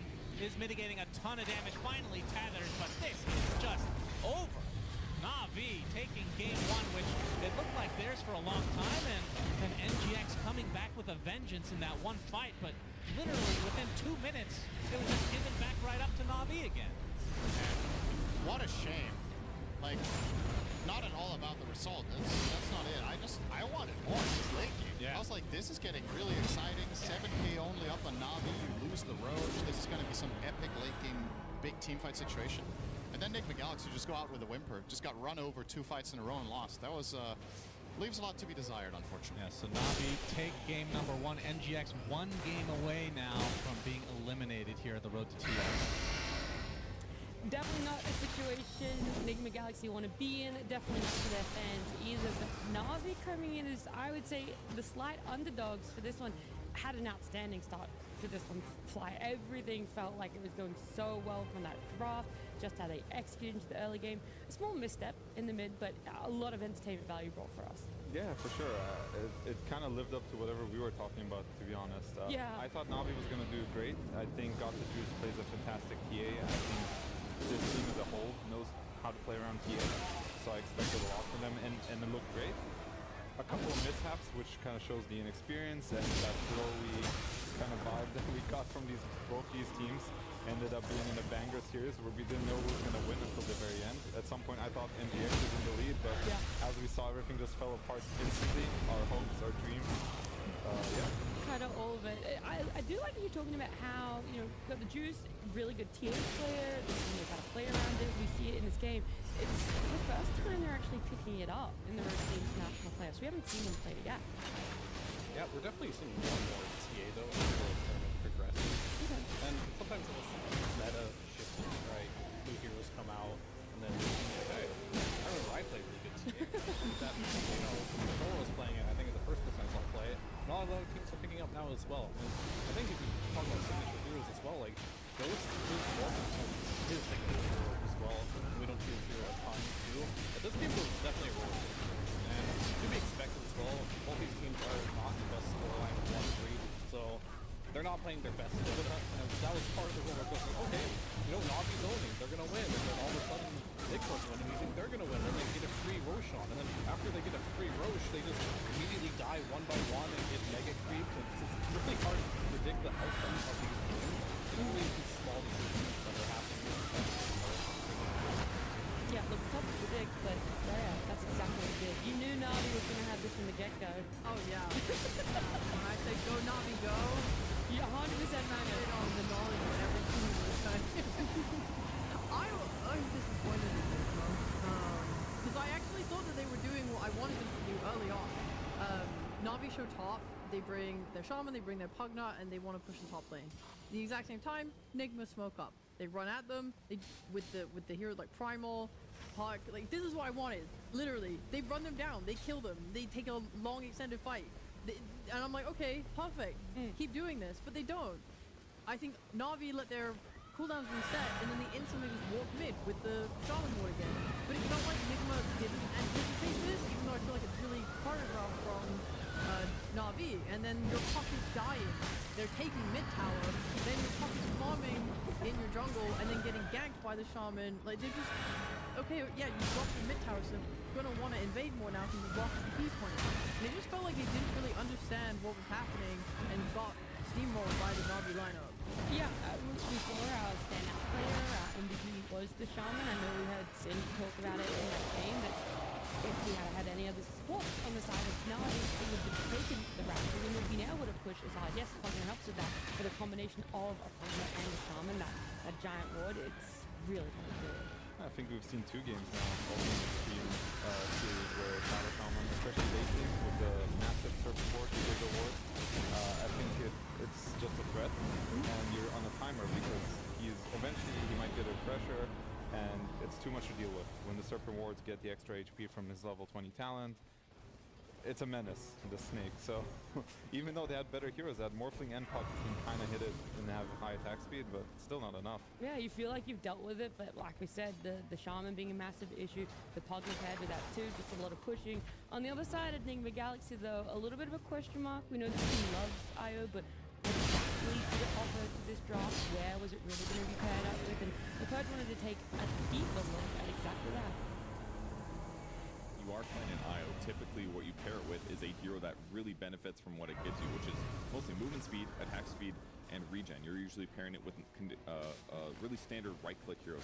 But almost the entire game, GH was playing next to Sumail, and Puck does have right-click components. You do get a Witchblade. You do sometimes buy damage items, buy Axe, things like that. But in the early game, I really like this first move that they did at the 8-minute mark. IO comes mid, he tethers to the Puck, and he overcharges him, and then they basically tank tower and right-click the crap out of this tower. This was full before they began this move. They even zone their opponents a little bit, and they again get a bunch of right-clicks in on this tower. So that ended up working out well. After the next wave came, they ended up cleaning it up here. So a simple 2-minute rotation, boom, the tower, mid-tower dies, and this basically just allowed them to play the map a lot better. I'll basically do a little drawing here. They pretty much did a lot of time running through this area aggressively on the map, looking for opportunities and kills to get. But this also ends up allowing them to relocate and show up to fight. So if there is an engagement here, GH can grab Sumail and bring him to any engagements. This nice grab by Omar on Niku here allows them to set up. They relocate in. Even though there's a counter reaction from the Underlord, it doesn't really matter. They're able to go get kills. And here's probably the best fight that I saw that Sumail and GH did together. Look how many times Sumail's attacking in this long clip, okay? He's basically using his high mobility plus the extra mobility that IO provides him to zip around the fight. He's also got a haste ring here, which also helps for him zipping around a bit. But ultimately, tons and tons of right click. But in the same vein, look how like low damage some of these right clicks are, right? In this moment here, he's attacking Nico. He's attacked him like 8 times. Hypothetically, this could be a hero that does more right click damage. Well, might be better, you know, but it does make Sumail stronger. He's getting more regen, he's got more movement speed, he has more attack speed, he is doing more damage, but it's making this good player better, but maybe it would be better if it was more synergistic, is my fault. But his impact here was good, but it was made worse by the fact that there was a counter on the enemy team. The Shaman is perfect for it. It spots his rotations. It's really hard to react in time for the Hex into Shackle, so you just kind of end up dying a couple times. And this happened at least twice at pivotal moments in the early game that basically got Puck behind. So even though his right clicks were going to be better, he wasn't necessarily up on items that would really make this advantage even better. He won a nullifier this game. He bought other right-click damage items, but just using wards and smokes to go hunt him, they did a great job keeping his net worth low. So all of this enhanced IO stuff didn't really make that much of a difference. And I really felt that impact as the game went on, because if you're picking an IO to make this Puck better, the Puck dies a couple times, and it's only a little bit better, I just don't feel the impact as much. So one of the few teams actually pick IO. It was interesting that they're trying this pairing, but the benefit was kind of mid-tier, in my opinion. Okay, a little bit of a negligible upturn there to pick up the IO, but Paj, I appreciate all the clips, bringing it out, pointing it for us. Thank you so much. And yeah, that was your thing too when you saw it come out. You're just like, great, this is good, but it limits your carry pool, right? What exactly you want to pick up. And on top of that, it also in a way limits what you want to be playing in other roles, because that item needs to be running around with someone else, going into that mid lane and giving your carry lane the space to put it through. Yeah, I just feel like IO action is very restrictive, as you mentioned, but it doesn't do much. You have some heals, great. The save in some games could be good, but in this game, Puck, he's really jumping around everywhere. It's really hard to stay tethered to this hero in the fights, and Puck isn't a hero that does continuous damage or needs the region like a Storm or a Leshrac who could use it much better in mid lane. And there's really not much synergy between Morph and Io. Morph on his own already does what Io kind of does, slowly heals himself. He doesn't need a double dip on that. They're kind of missing like that initiation, the damage in this game. So yeah, everything about Io, I know they love Io, it just wasn't a good game for it. And I think to the credit of, you know, Na'Vi here, that last pick Underlord was pretty good. It kind of shut down a lot of the things that could have been good with it. So they saw it coming, they shut it down, and you're just kind of stuck with an eye at the end of the day. That didn't make a lot of sense. No, it didn't. Point out by yourself, point out by Purge as well. And something that we want to look at a little bit more is one of the team fights that unfolded throughout this game, number one, between Na'Vi and NGX. And again, it was something that you wanted to point out, right, Fio? Yes, I mean, I didn't know which way this game was going to go when I put this clip in, but I was going to point out here Nico, like, he's on the trees there, and he should be ulting first and then going in. He got a little impatient there, and this is the moment where NGX kind of, like, turned the game around. One of the many moments, at least. But it was just, in a nutshell, showing that Na'Vi's still not super disciplined in the way I'd like him to be. Nico should have been much more patient there. I think a lot of other Monkey Kings would have just waited for things to calm down a little bit, use the arena, or the Wukong, sorry, then the stun, line it all up, and then it would have been like pretty much sealing the deal there. But those couple moments in which he was a little tasty really cost him. You think it was a misclick when he used his stun and just flipped out of the... There was many mistakes there. The first one was he just instantly jumped out of the tree and pressed BKB and started hitting him without the arena. And then as soon as he used the arena, he, you know, was like, oh, I'm dying. So then he boundless out of his arena. Yeah. Anyway, mistakes happen. Mistakes happen. You can still win games, though, off of mistakes. That's what we just saw there for Na'Vi. And it was a big win for themselves. You want to feel like you're in a little bit more of a comfortable position, Fly, because the series is elimination. It's not easy for either team to come into a game number 2, even when you're 1 game up.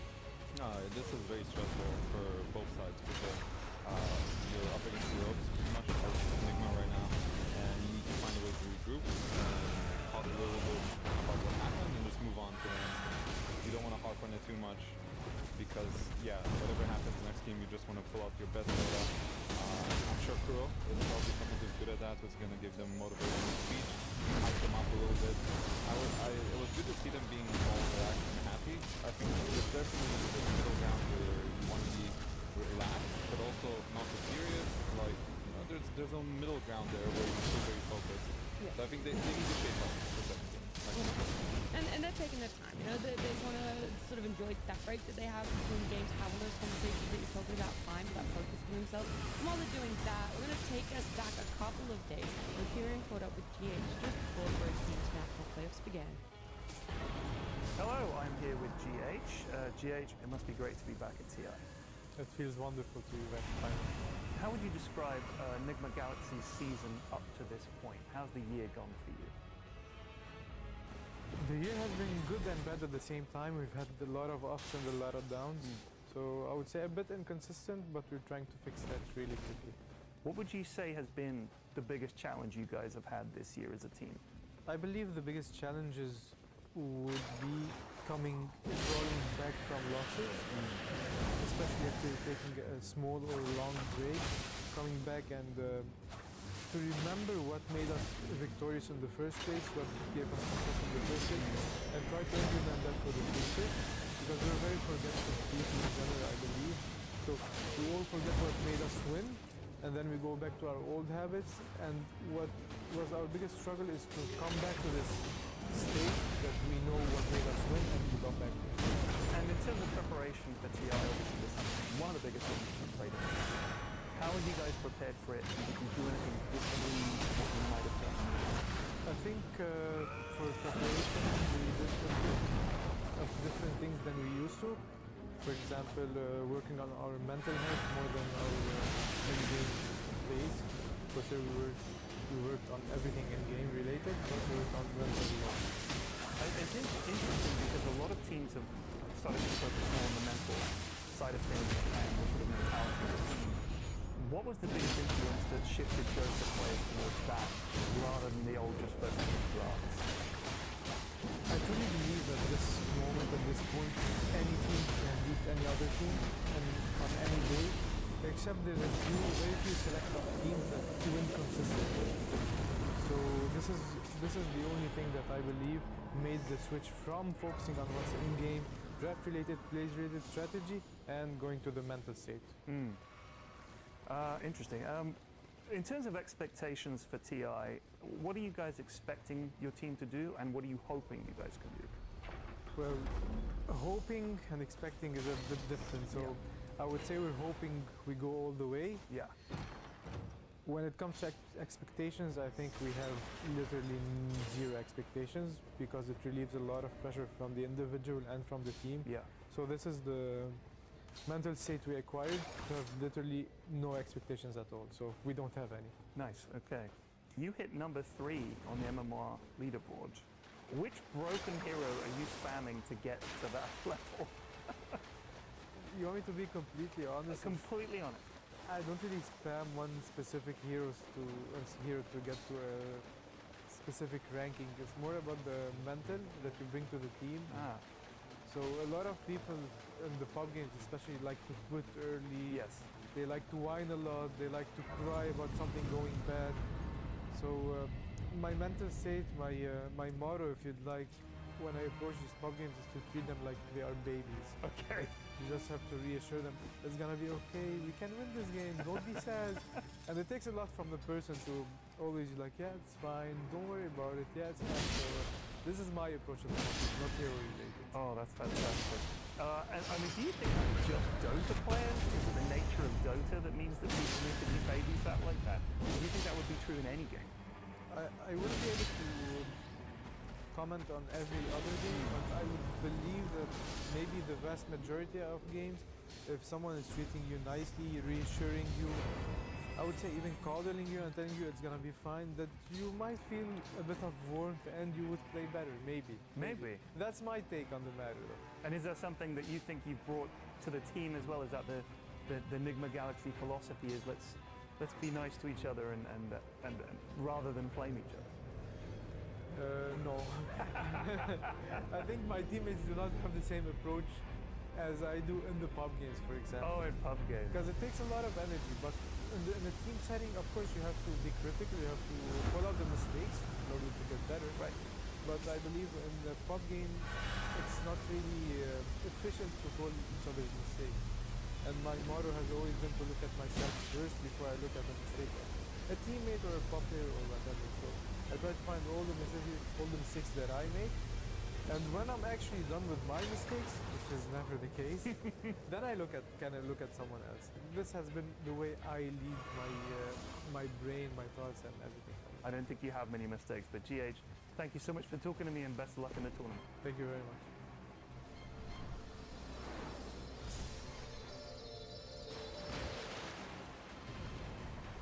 For GH, it's all about keeping, the positivity, giving them what they want that in his pub games, and hopefully it's there for his team as well. I feel like that's definitely not the culture of all fear. It's something that he clearly loves to have every game that the approach of every Dota game takes in.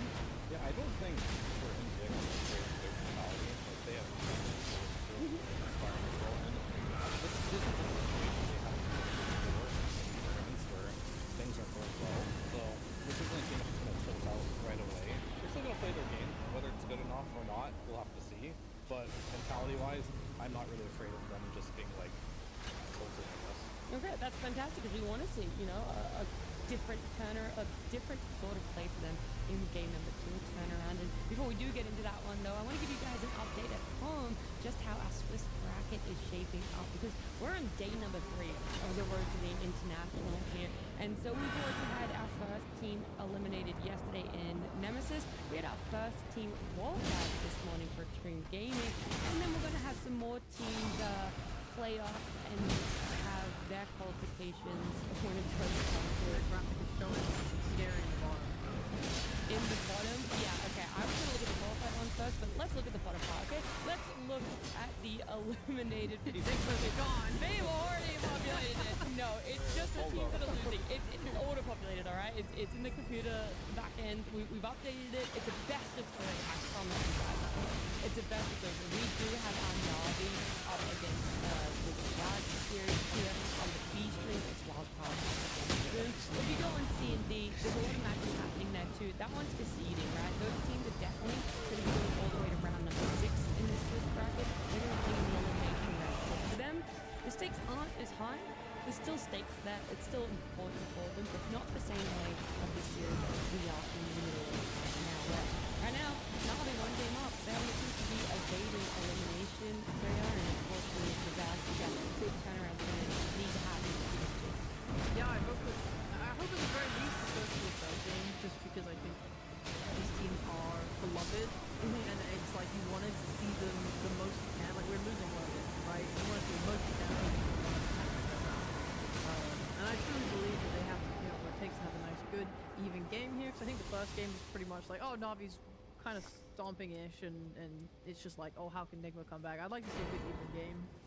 I disagree. Well, I don't care what you have to say. That's the first time Fears ever disagreed. What the hell? I want to see a stomp. That way we know. Nigma Going Galaxy to the have it in them? Going way to the next round, that this team is definitively better, and it isn't just going to be a next round blowout for both of these teams. Okay. That's true, because the thing is where they are, you know, even if you win this one, you're going to be in the elimination rounds of matches. So you're still going to be in that tough position. So I understand what Fear's saying. You want to go in with a confidence. There is no shame or implication of skill in having even games with people at this TI. This TI has been so good. I also agree with that. Yeah, like, you know, Nemesis, our first team to leave, went even with Falcons, who were really good. It doesn't mean anything, Fear. So you're actually just mean and horrible, and I hate you. Yeah, Fly. I agree. Well, anyway. I do have to ask, like, you've been to so many TIs as a player. Now you're here as a talent. Do you feel like this is the closest it's felt like for a road to the international, with the format and the plays, the teams? I think the format is definitely the most unique aspect here because, yeah, every game matters. They're basically gonna have to fight a very tough battle from here on out, even if you win the series. So I've been in many situations where I was, you know, on the brink of elimination, whether you get eliminated or not is a different story. And it's just a fight for survival. And you have to just focus and find out within you the ability to actually play your best without letting the pressure get you. And realizing that every game is a new story, you know? Like, if you go through the series, even if you're going to end up facing whatever it is, say like a Tundra, Cogniz, Titan, you can't let that get you. You just have to play your best. Let's see what happens here. I would actually like to see a few games. That would be amazing. Because like Fear said, that would give me more hope for this team moving forward. Because right now, the game has been sloppy. It's not that they're playing like straight up bad or anything, but they're not playing to the same level. And in past days as well, right? So they were able to make it with previous opponents that won the series. So for them right now, I do think the game 3 is definitely on the table. It's all down to Nigma Galaxy. How they're going to drop from starting this game. How are they going to come in with some new ideas to counteract the strong early game from it was? And right now, looking at the bans, for them, they don't want the TA left. It's prioritized all the way to first phase battle. Why was talking about how the specialty, so there's always room for a specialty man. We're discussing the idea of shaman, if someone might be. I don't know. Yeah, what would they know? There was a lot of But I think the structure was good for them, right? Like, of course, TA had a really good game. Free farm, God as well. But they played really heavily around the structure for several minutes. As soon as it was up, they were like, okay, we can go. those are all conditional, right? Like, the problem is only having just that game because the puck is good. I feel like the puck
would say, is a structured hero where we have to play the same way, where, you know, it's so very hard for NGX to play that mass game.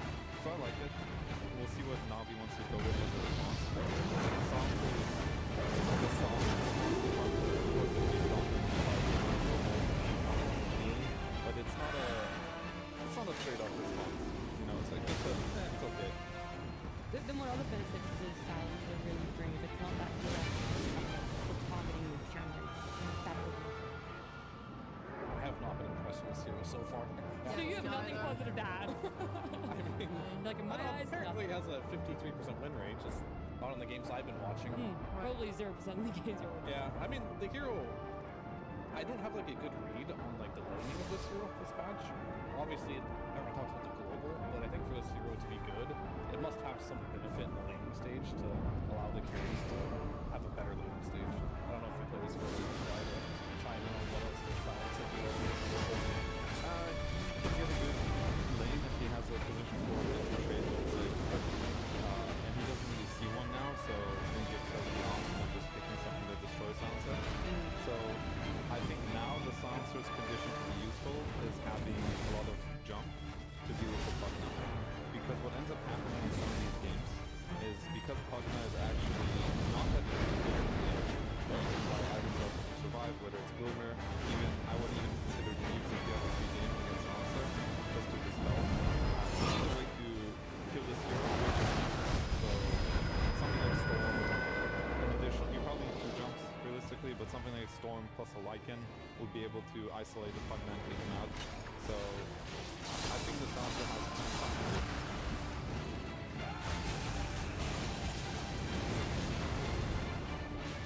With the bans coming out from Nightreign Galaxy, I'm not sure just how much they want to react to what the game was on the board. It feels like, yeah, a lot, right? So the Shaman now also taken out the Primal. I know that they had it.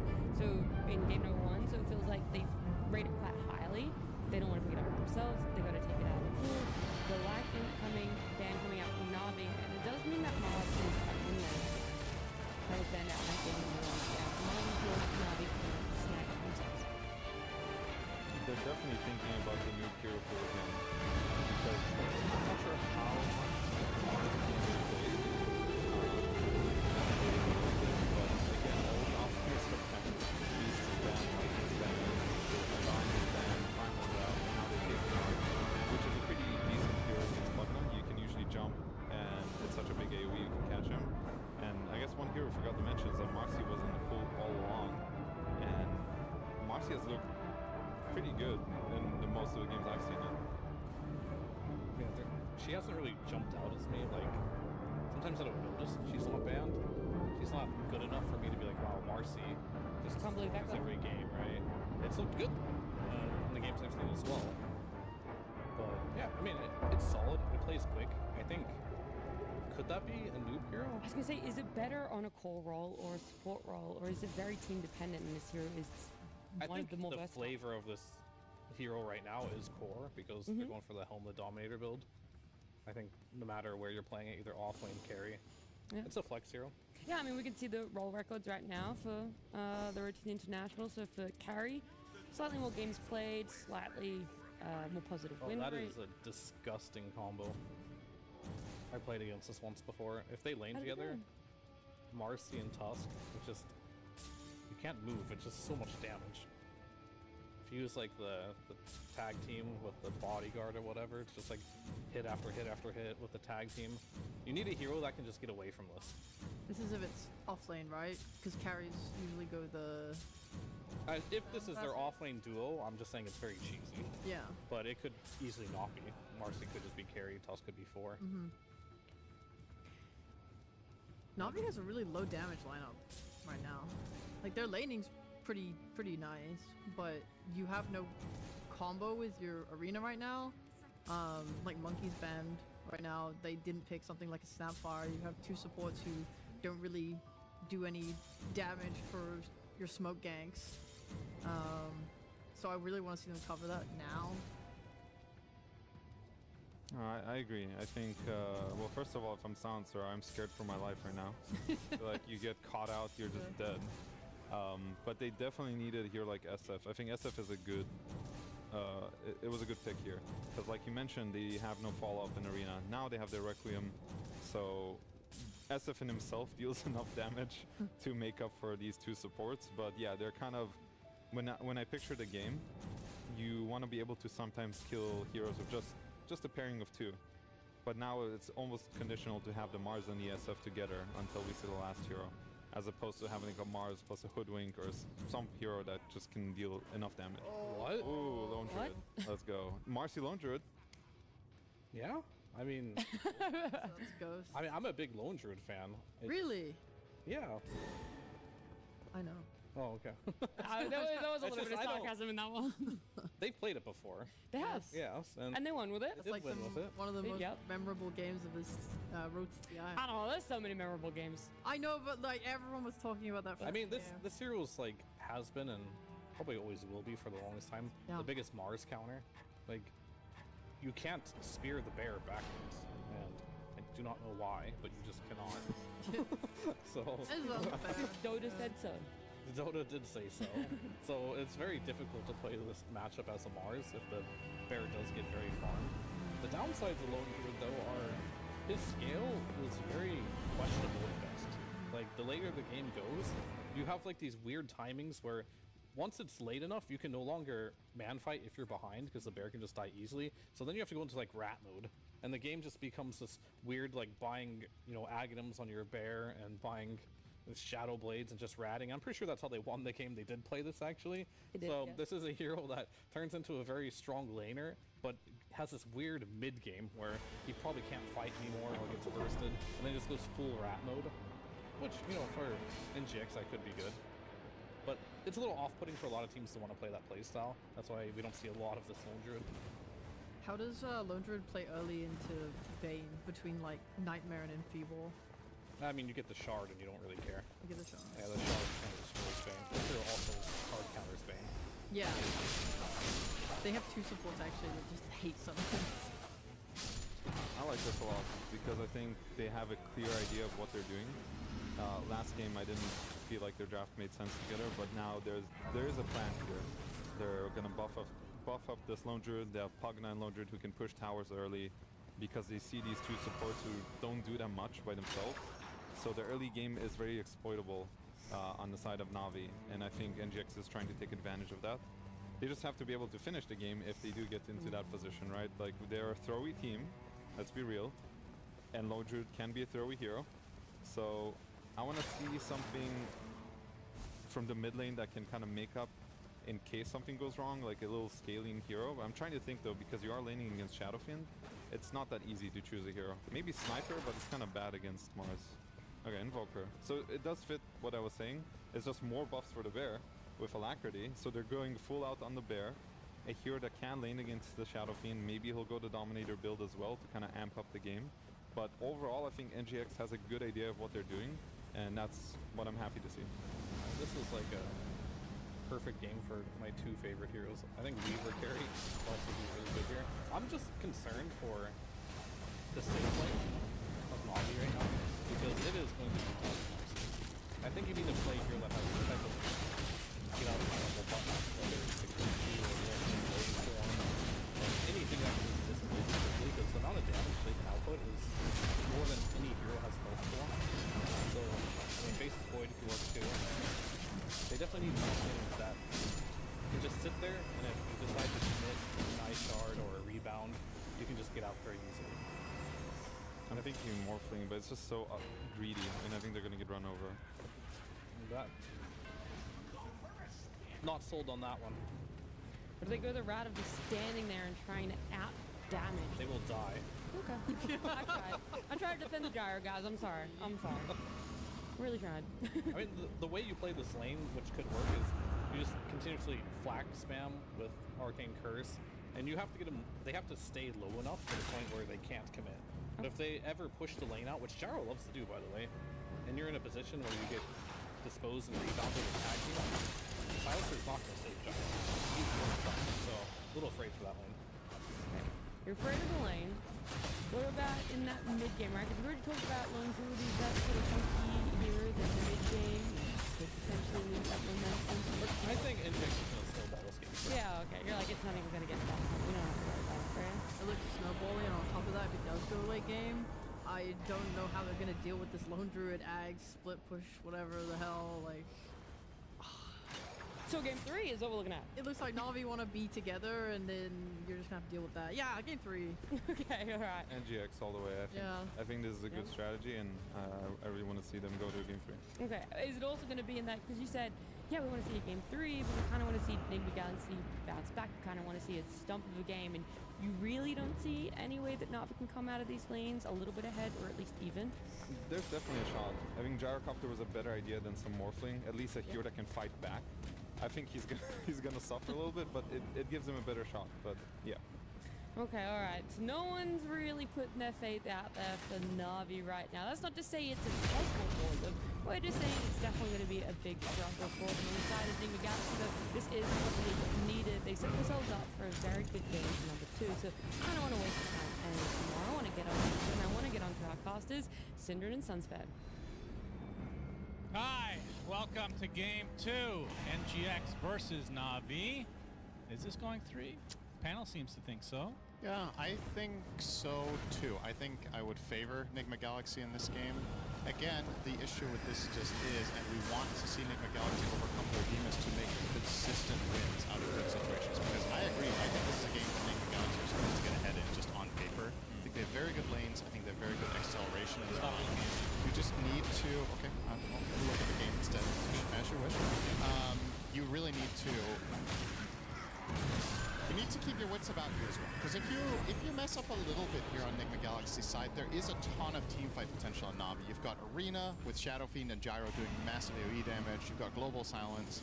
But all of those big cooldowns don't really matter if you never get to structure that type of fight. And that's what Enigma Galaxy could potentially avoid. Now, what I was thinking Na'Vi might do is to swap their support lanes so that they put the Bane against Tusk Marcy, because Sleepwalking is actually very, very good against Tusk, since then one of them has to stop hitting all the time. Like, either you're breaking the tag team away, or rather the Nightmare away from one, but then the other guy can't hit, and then you don't die on Gyro. If you're putting Silencer 5, or playing in the safe lane, you are susceptible to what the panelists talk about being run over. However, the downside, if you do lane swap, Silencer is really bad against Lone Druid safe lane. So you kind of have to pick your poison here. And I'm So curious. basically what you're saying is Silencer's just bad. He's just bad in lane this game. Gotcha. I'm kind of leaning to sacrifice your Mars a little bit by putting Silencer there and make sure Gyro gets off to a good start, and then maybe on level 3 you can swap them around. But probably just gonna stick to their guns. Could be a nice In a little, lot of trouble. Sunstrike hits, but Omar gets the last hit. sign of things to come here. Yeah, good start for NGX. Desperately needed, because this is now an elimination game, not just series. Na'Vi have a little bit of extra wiggle. Hawk was pointing out to me in the green room, we were talking about this Marcy pick, and he said that Moog is the only core Marcy who picks Pick Me Up instead of Fleeting Fury. And guess what? Did it again. So Yeah, I like it. everybody runs Fleeting Fury basically, because when you get your ulti unlocked, every time you rebound you get 3 additional attacks on Unleash, and you get 3 more seconds. And of course, if you use Rebound without having Unleash activated, you just get those 3 quick attacks in a row, which I assume this makes works for a on the lot of bear. Rebound? Yeah. Oh, that is a good question, actually. That would be kind of cool. It's a creep hero, so If you could rebound the Baron, that's kind of sick, actually. we'll see. I And that would be the main reason for getting it this game, it feels like. Yeah. That's a good point. Let's speak about the bear. Yep. It was played earlier in this tournament. Too much fanfare. It was a crazy game. Yep. What are your thoughts on the Lone Druid? Like Pierre pointed out, this lane match is very good. So he should be doing well against the Mars, and Pugna against Bane is also fine, so should be okay. Overall, he should be up to a good start. Generally, what I'm looking at with Lone Druid is 3 things. First of all, do you have a lineup that can take advantage of pushing towers? This game, absolutely. You have Alacrity and you have Pugna, so you're going to push fast. Second thing is, do you have good lane? Uh-oh, Third not the thing is, juice. do you have the juice? No Not juice this time. No I juice. think all the juice is on the NGX side. 2 kills already. And finally, to round out my trifecta of Lone Druid things to look out for, if you do go late, do you have enemy heroes that deal well with killing the bear? Gyro is not very good at it because he's a spread damage carry. He doesn't have heavy single target Yeah, focus. when it was picked in, I mean, I figured that this would be a Shadow Fiend mid and you go for the caster build, but old school Shadow Fiend right click is actually good against Vic, at least historically. Yep. I doubt they go for that. I think they pivot maybe. No. Again, got the juice stuck inside the shards, gets sun-stricken, and Noob takes him out. Oh boy. It is early, but this is potential for snowballing, no pun intended, out of control in NGX's favor. I mean, that's dying twice in lane before minute 3 is just not a thing at this level of care. But the problem is the lane is just borderline impossible, right? That's why I wanted to see the Bane bot instead of the Silencer, because at least you get counterplay.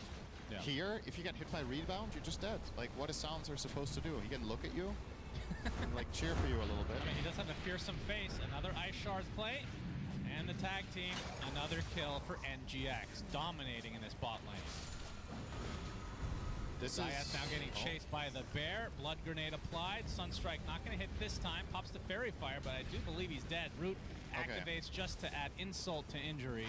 I'll say this. If you're also getting stumped top with Bane there, well, you're not getting stumped. Mars has decent CS, so you are getting that up.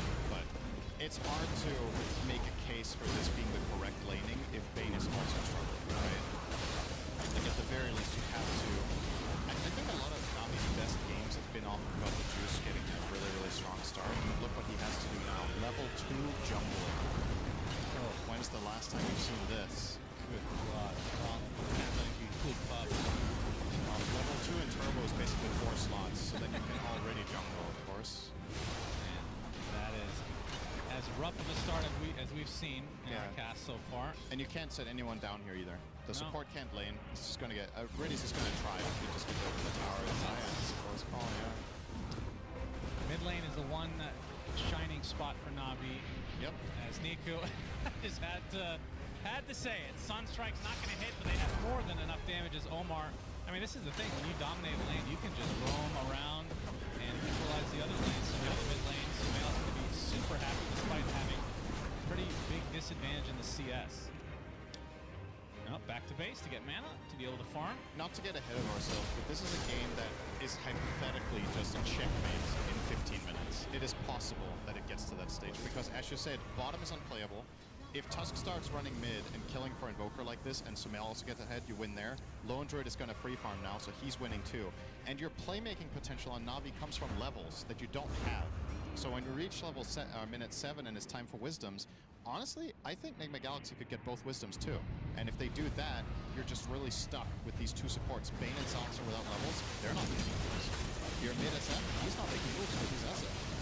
So I have to say, current state of affairs, Na'Vi are in major, major trouble in that 5. Maybe the most one-sided early game of the tournament. This is really hard to watch.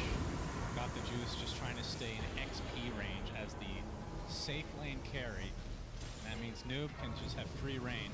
All the denies, all the last hits. Huge level advantage now. He's watching Riddy's trying to last hit. That's Gyro carry. There's the dispose as GH coming in as well. They're going to be able to clean up Riddy's very easily, and the Ice Shards reserved with the tag team still up as Got the Juice dies again. How dare he enter the lane? Zayat looks to be next on the list. And the Nightmare you're talking about does delay things a bit. But rebound into another death for Na'Vi. And a very long TP for Riddy's. You know what, Shannon? We've cast a decent amount of games this TI already now. Or this road to TI, I should say. Yeah. We've not had a total stomp. We're due for one. This is the one. There hasn't been like an absolute beatdown in any of our games, but this is the makings of stat farming here. If you have Nigma Galaxy in your fantasy roster, you want this game to go on forever. I don't think that's going to happen. No. Well, if there's a team that could make this go on for longer than it needed to, it could be them, just based on the track record so far. But this one, let's put it this way: if this game also ends up being a ball drop for Nigma, then it was just not meant to be. Like, you cannot ask for a better start. This is just so dominant, absolutely crushing. See if the they get whole that map. Wisdom Shrine. Yeah. GH shows up. And yeah, we have the TP, so this is going to be a fight for the right to get their own wisdom shrine. Omar's going to show up his own, get speared. Zayat will be able to secure it. The question is, what will it cost them? PMA? Okay, they're not going to go any further, so successful maneuver for Na'Vi. The first thing that has gone their way the entire game. Of course, it's going to cost them a tier 1 in all likelihood. Courtesy of the advantage of bringing your mid and the enemy team can't bring theirs. It's really hard for Invoker to get over there. So SF will TP and protect it. Nice raises from Niku. GH extremely low. Will pop the stick. Good shards. And actually a dodge. Unintended for the raise there. But Omar, I was going to say he's left alone, but he's able to snowball the series. And now pick up the bear. Indeed. That is a good combo. That is cool. That's the kind of secret sauce you want to bring out in your elimination game. Yeah, it's unfortunate for them that they might have already won the game. He's got the juice, can barely get through the Centaur. Mid tower's gone as well, Sumail. Is he going to get it? It's going to be close. Can the Centaur do it? Ooh. It's going to be really close, but got the juice just lives there. 20 HP. To base you go. The juice has been squeezed. Not too bad. He is staying ahead of the enemy position 4 by 300 gold here in minute 8. If you're new to watching Dota, that is very sarcastic and not good. /S. Yeah. Just say that. /S indeed. Yeah, that's... Do you know anyone in... do you have any friends in real life that say /S? No. Do you have anyone who spouts Twitch memes instead of saying 4 words? Yeah, you. That's incorrect. Noob? That's Kezu. That's true. He's got a lot of brain. Yeah, most of us. tell me that. That's true. He is, I'm not sure he's a lost cause, but maybe we can still bring him back. But he is on his way to the Abyss, not the SVG Abyss, of course. This is, of course, a different one entirely. Zayat. Hello. Meatball surprise for you. EMA shows up, first arena of the game, gets the spear onto Sumail. Niku with the Requiem from the side. Can they get their first kill of the game? No. Niku is going to get chased down by Omar instead with a solo tag team, and the Sunstrike not going to hit. Move speed in the river. And Niku is fine. Wait, was that actually? Yeah, it was. Well, oh, he had Cobalt Cup too. Sumail not accounting for the way the river flows. We got the juice finally given a little bit of space to farm. And this diffusal blade, when it's picked up on the bear, it's going to be pretty dirty to just chase down anybody. Nope. Hey, he's level 6. Oh, that's another moment. I already said that. 2 to 1. We're still counting. Keep it up. I think you're 2 to 1 on the score. That's right. PMA/S. Meatball on top of him. Still inside the shards. An inevitable death for him. Nope. Okay. They don't have the damage. Based on how this game was going, that's the most surprising thing to happen. Uh-oh. Niku. Gonna get some help from Zayat with a nice nightmare. And now Noob in a very precarious spot, and that is a big kill for Na'Vi. Kill number 1. Sunstrike! Boom! Not enough. Let's call. Nice clean hit though from Sumail, but needed one more from the X-Sword for that. Look at Sumail's Helma Dom creep. Literally a lane creep. Really strong. Is that a flag bearer? Looks like it. Yep. And now the tier 2 pressure already at 11 minutes. And Ghost with that bear at his disposal. Nobody wants a piece of this, it seems. Got the juice, is hovering nearby. Doesn't have homing missiles, so the chase potential is going to be hard, especially without a blink on PMA yet. And there is the defusal for the bear. Looks like Sumail has upgraded the lane creep to a tomato. This already kind of feels like a Desperations mode, but they have nothing to make plays with. Bane is level 5, and Mars doesn't have Blink, so it's really difficult to even find an angle.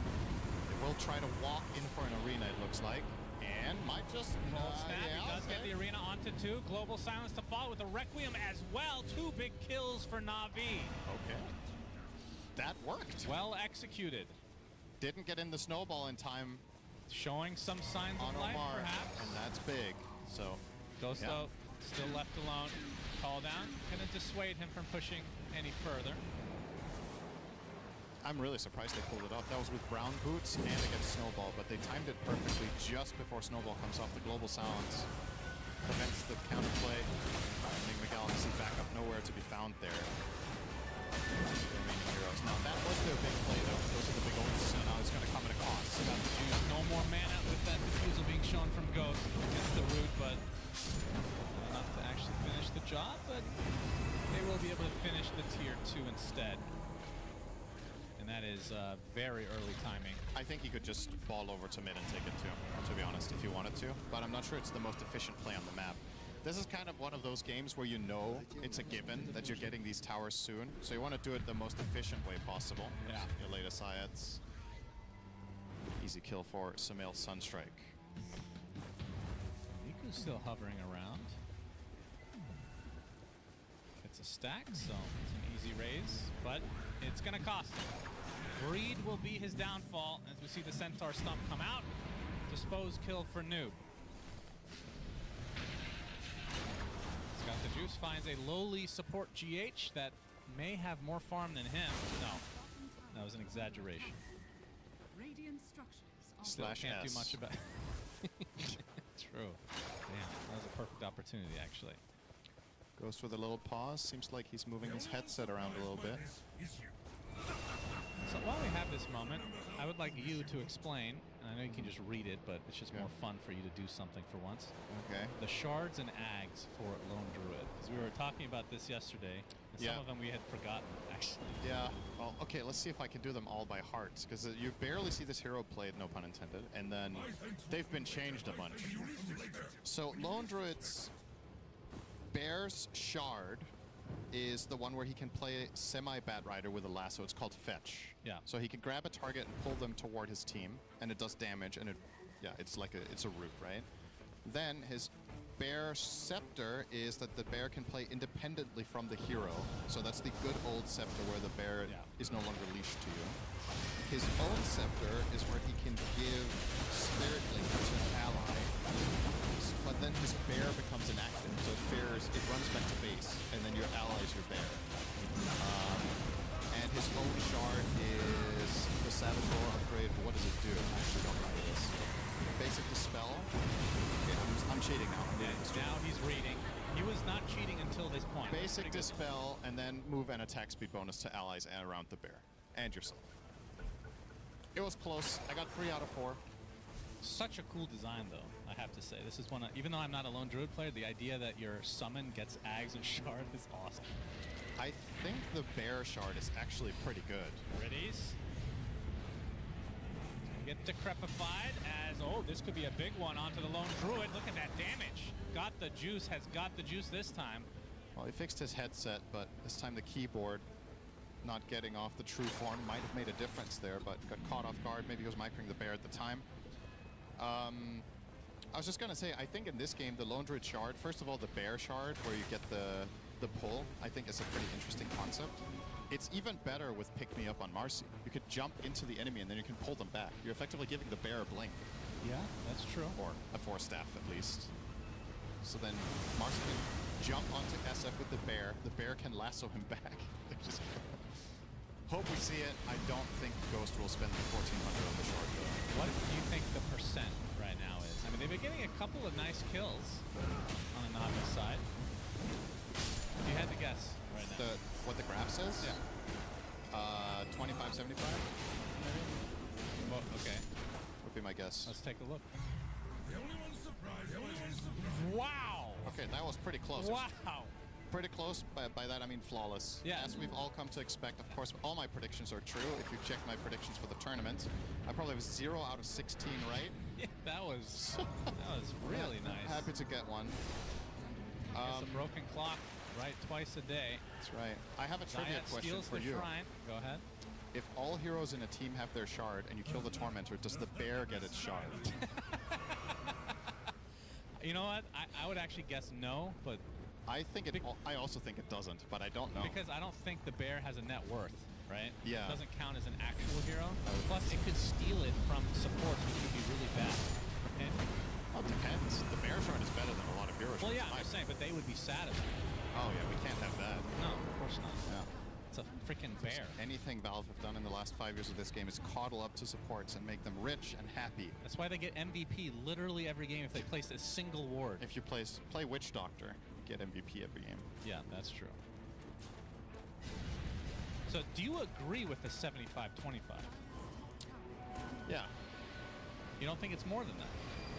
This is quite the lead, but it has not increased. Like, Navi has done a good job of kind of crawling back a bit. The thing is, Nope, gonna get gripped. Another big kill potentially for Navi. Looks to be the case. there's something to jump on. Riddies gets credit for that one.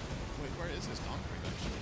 Did he not have one? Oh, it's in the lane farming, so he didn't have anything to rebound on. I'm not saying that's a mistake, but it's just an unfortunate circumstance. If he had it, he might have got out. Grumpy boy.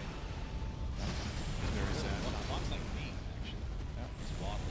This is effectively a one-to-one with your team racket pickleball with the racket as well there.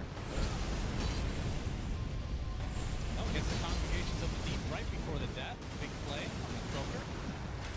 So the reason I kind of agree with the 75-25 is you can see a path for Navi into this game by winning one team fight, right? And if that one moment comes to be, let's say that perfect team fight happens pretty rarely, but at least the decent ones happen somewhat frequently. Later in this game, I'm still concerned with their ability to deal with the super late game bear, but if this is the gold status in 10-15 minutes, I don't think it's that bad. You keep finding a little bit of Another random random things around the map. GX leaving a door open. We talked about the potential to give up these leads. there's GH another now one. dies to got the juice. Even if this is support kills, they're actually decent It matters. value. Of course, they're cutting ahead of killing spree, so there's bonus on that one.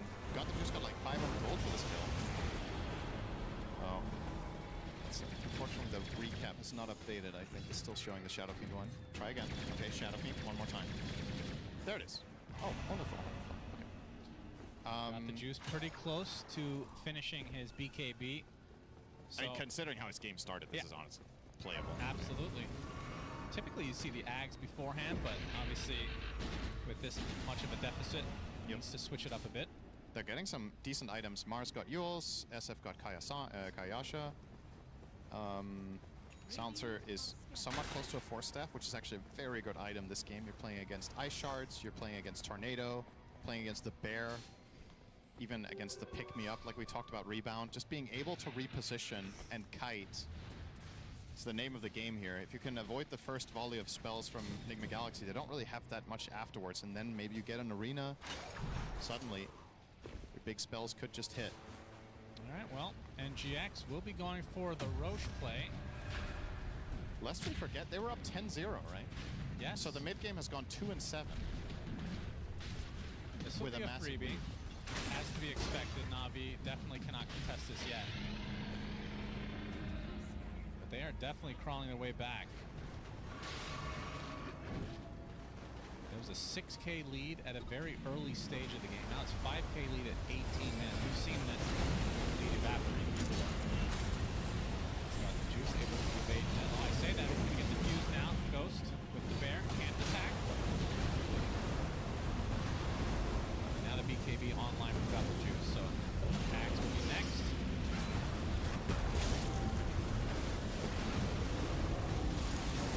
It's protecting the Shadow Fiend. I think the Galaxy with these double TPs down here.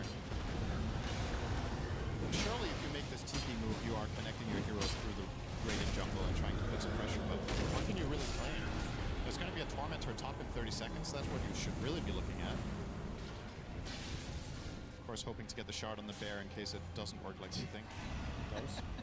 Navi are not going to let them, though. This will be a big moment. If Navi can somehow turn this into a good fight for themselves, they could equalize the game. It's a tall order, though. This time, Lone has the Aegis. Yeah, they should know that they're heading towards the top side. Yeah. Oh, this could actually even be worse. If you come through the gate after Enigma Galaxy are set up, this could be real bad. BKB on Noob is going to be impossible to run into. And yeah, They are going to be kind of low, though, but yeah. just a big old waste of time for the Navi side. So Omar going to be the recipient of the shards, so his ice shards are upgraded. Got the Juice at the very least can farm the enemy triangle a bit. As Zayat setting up for the 21-minute shrine. Might be able to get this actually, especially if there's only one of the best heroes to secure the Wisdom Shrine. Sleepwalking. Anything that displaces heroes or removes them temporarily from the game is pretty powerful, like Astral Imprisonment, Disruption, Sleepwalking. Not the most powerful displacement in the game, Cinder. Meat Hook. Toss. Oh. Well, Meat Hook is difficult because then you are also outside the ring. Yes, but you hook and then you blink. As Zayat's ends up being spotted, unfortunately for him. Okay. They, So Ghost and GH both get the shrines, so NGX able to amplify their XP lead a little bit more.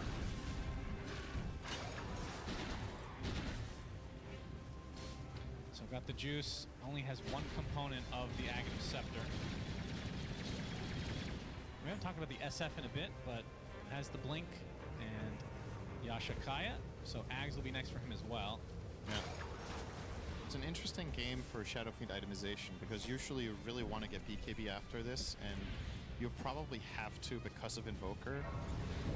But beyond that, Gets spotted, but a nice tornado from Sumail into a global silence, though, as PMA tried to TP. It is not to be, though.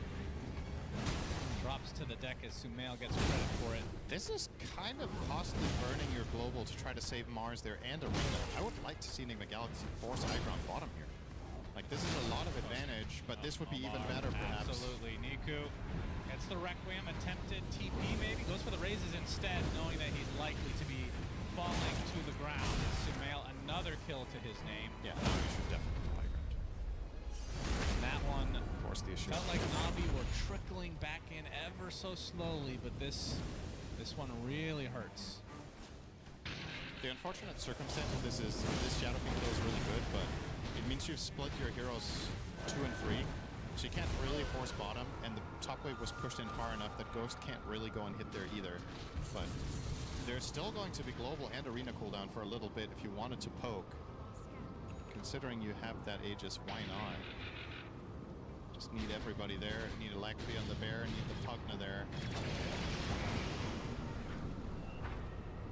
Not exactly executing it too fast though, so I guess the moment is gone.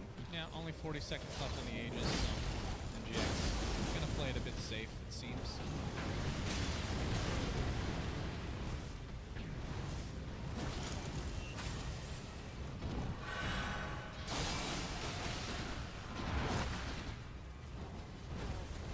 In terms of the bear, what items does he have?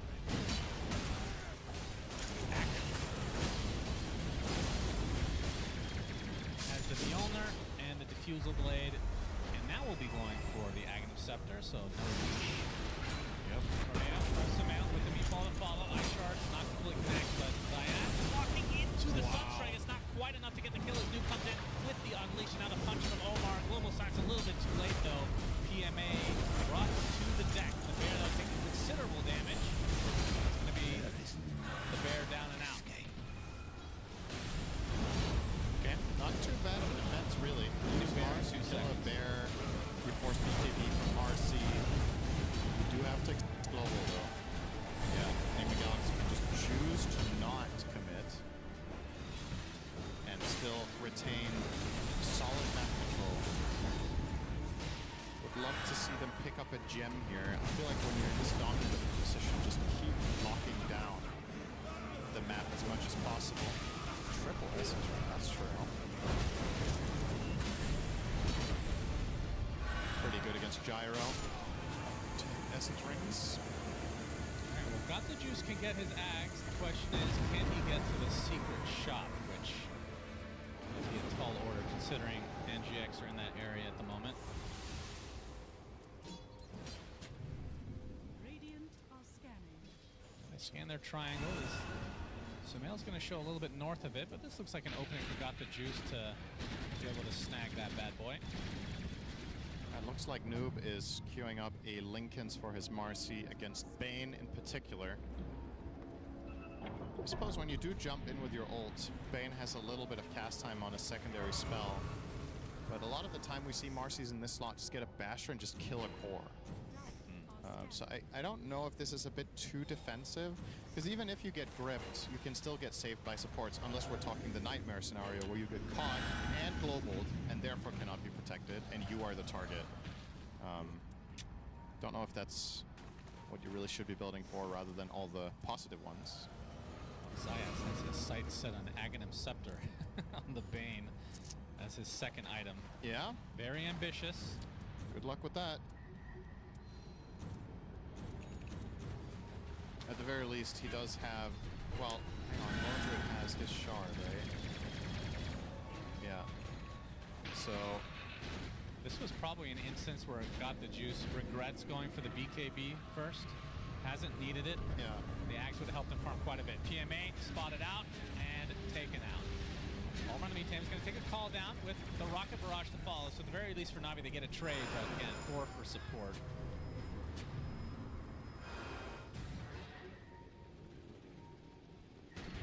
Gonna kill this illusion. Got him. Oh, they sure did. 11k lead now for NGX, and we'll find out shortly how long Roche is going to take to spawn.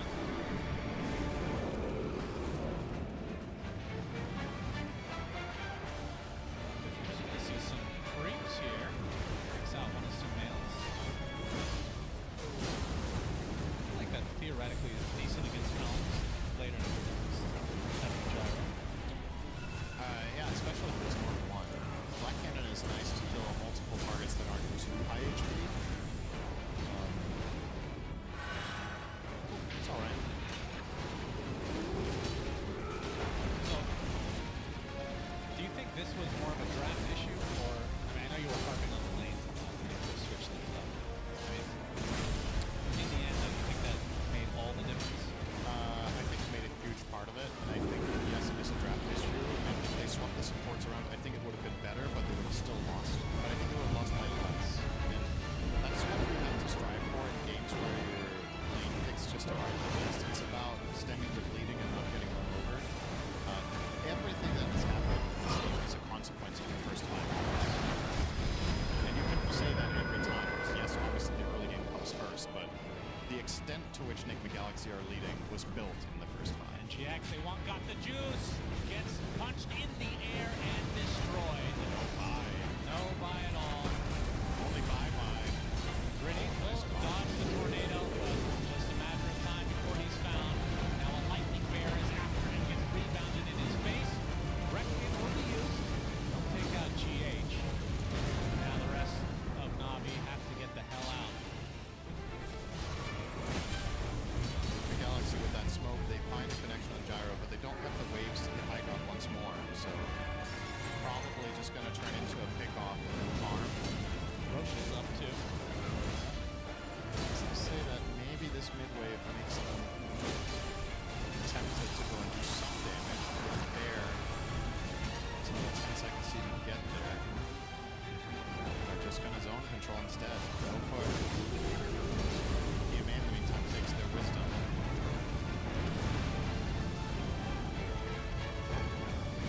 Zayat's Stacking the enemy agents for his gyro, I'm assuming. and now the Roche attack for NGX. Should be a freebie. Bear, I believe, has the Ags now. Indeed. Autonomous Bear. A margin switch away from the Lincolns into Basher. So I agree with that choice. I think now the Lincolns gets more appealing. Or the Blink that he's opened up. Also not mad at that. You can Blink initiate and then you get a jump and rebound out. Or you can rebound Bear in still. Asher fighting. Different options. Sumail. The Bane. Cataclysm greets Zayats. Nightmare himself, but delays the inevitable. Niku also spotted out and will be brought down easily. Big kill for NGX. 12k lead, continuing to grow now as damage rune spawns on the top. Looks like all the stars are aligning for NGX to try to push for the high ground. This 50-second death time is a pretty big deal. And now Londred has the Ags, so he's He's going to ramp up his farm massively. He can now farm jungle and lane at the same time. He can split push whenever he wants to, hit high grounds. Yes, now he's hitting with the barrier. So it looks like a plan now. Alacrity on Bear, vocal with the amp damage. This is going to be a tough hole. The juice, oh boy, Walrus punching the end. The global silence comes in to pop the BKB. Not quite dead yet, gets force staff away. So does survive the onslaught from NGX, but again, their buildings are going to melt in the midst of the bear attack. Fortification comes out. So what I was looking for earlier when I was talking about Lone Druid Shard is he needs a way to remove Enfeeble. And since he has Shard, he can Roar the Bear as a Dispel.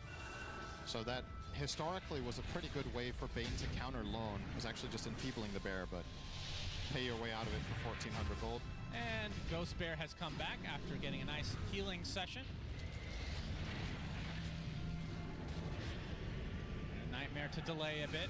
Sumail, another Alacrity though. This should be the end of the melee racks. It's enfeebled though. He has cooldown on Roar. He's gonna roar now, surely. Very softly. He's not roaring. Now there we go. So full lane for NGX. Very methodical approach, and still 2.5 minutes on the Aegis, which, by the way, they gave to Marcy in this case. I like putting it on the Marcy here. I think Noob's job is to just cause chaos. He just needs to jump in and start killing someone and force out spells. Not pop his BKB on his first life. Maybe not even pop Unleash. He just blink in and dispose someone. And then as the fight develops, he can go full ham if he wants. Otherwise, just the chaos he's creating. The pressure between that, the bear, and Pugna hitting towers, it's going to be really difficult for Na'Vi to make the right decisions. I'm sure for NGX, their plan is to go for another set of racks in this 2-minute window. Maybe even try to end the game. Tornado into the meatball.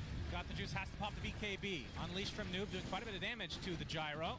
Will turn his sights onto him again. He's just continuing on. The bash does hit. Gets speared finally to a tree. Cataclysm to follow, though, as Zayats is going to be taken out by Sumail. And most of Na'Vi have to back away. They used so much. They used Global, they lost their Bane, they used Gyro BKB. And now the Alacrity Bear going to town on these buildings. PMA gets off the arena only onto one, though, and there's not going to be any follow-up because Gyro has his hands full with 2 bears just running straight at him. Niku not able to do too much here as Ghost, is he actually going to get this kill? It's Yules at the last moment. Now the Requiem to force him back. That's actually a lot of damage on the Requiem. Spear does hit Ghost, and that is the death of the lone Druid. Big kill for Na'Vi. As Omar going to get healed up. And Sumail actually jumps in with a tornado as well.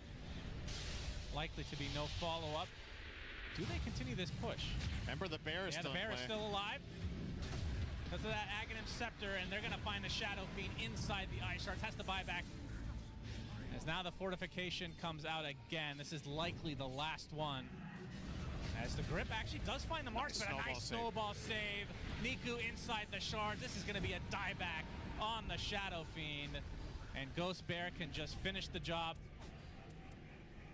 Gets the melee racks. That's the important one.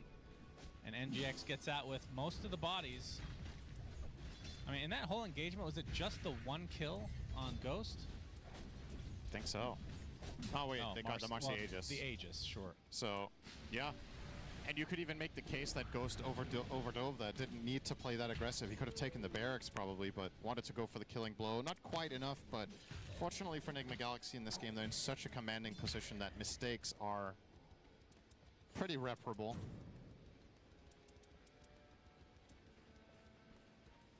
Seems like it should just be a matter of that they're all. There's 50 seconds on this SF because of the dieback. You have so much time.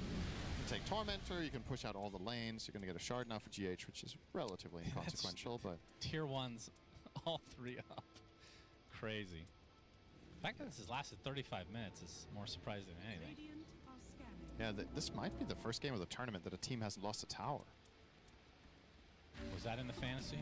I don't think so, but yeah, it's a rarity nowadays that a team loses control of the game that hard, that fast. You're usually able to get some sort of a trade where you get the enemy safe lane tower and trade some space or whatever. See you later, Radies. Yep, Cataclysm's coming for you. Goodbye. Oh, they found Zayats Yeah, too. both supports dead just like that. One does have buyback though. That is one way to end the game is to not even have to take the team fight for it. Yep, no global silence Okay, likely for the rest of the game. Got the juice. Goodbye as well. And he does not have buyback either. So 70 seconds. This should do it. GG's called. Okay. Wow. That was technically a game of Dota. NGX start out the game 9-0, and they've just dominated all the way through this, forcing a game 3. Yeah, that was. I gotta agree with the panel on this one. Just strategically superior in this game. Fly in particular really liked the way Nigma went around about the punishing the enemy supports and playing around their own Puck and Alone Druid, and boy, did it work. What do you think of that bottom lane, Nat?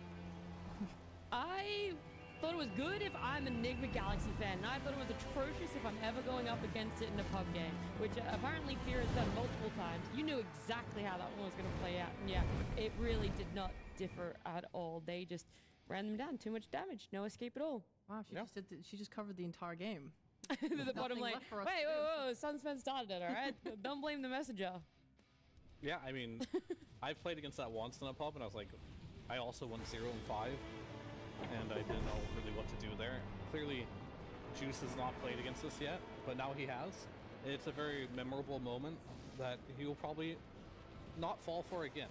And my conclusion was, as I was kind of alluding to during the pregame, is I wanted him to play something that can disengage quickly if he plays against that, because there is no survival. His idea of like, oh, I'm just going to get another high damage hero. We saw that did not work. He just died over and over and over again. But this is how we like to see NGX play. Always, this is very aggressive.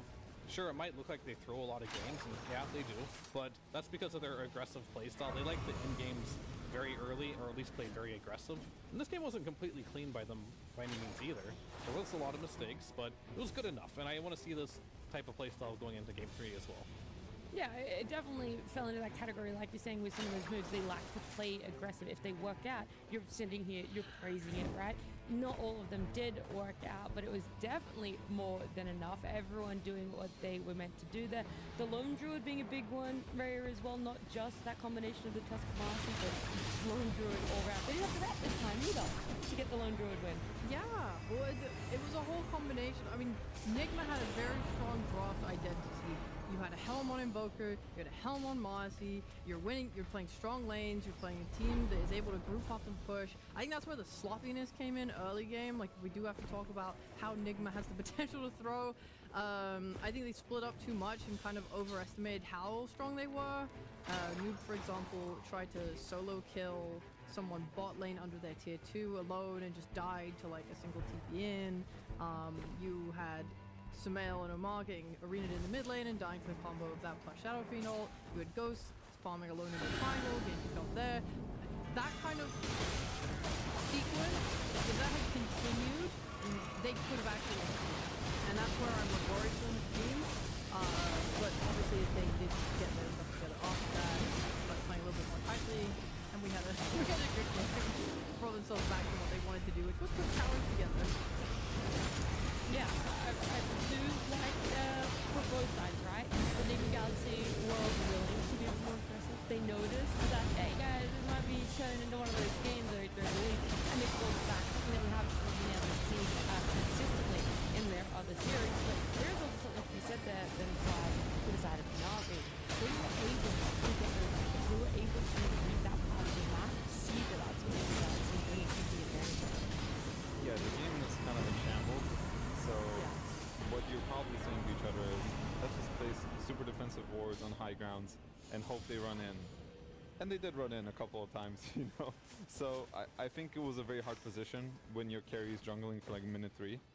If that happens in a pub, then they're probably like, GG, go next. Sure. So they tried their best. They were able to capitalize on a couple of mistakes from NGX, but it was still, overall, it never felt like it was going on Navi's side at all. No, but there were those moments for them, and for us, you know, we get to game number 3 here in an elimination series between Na'Vi and Nigma Galaxy. But Fear, I feel like you should intro your specific request that you had about this bottom lane that you wanted to highlight a little bit more. Oh yeah, sure. I think we have some clips on that. We do, We yeah. do, yeah. Let's relive these glorious moments. So basically, when you get level 2, this is going to happen over and over again.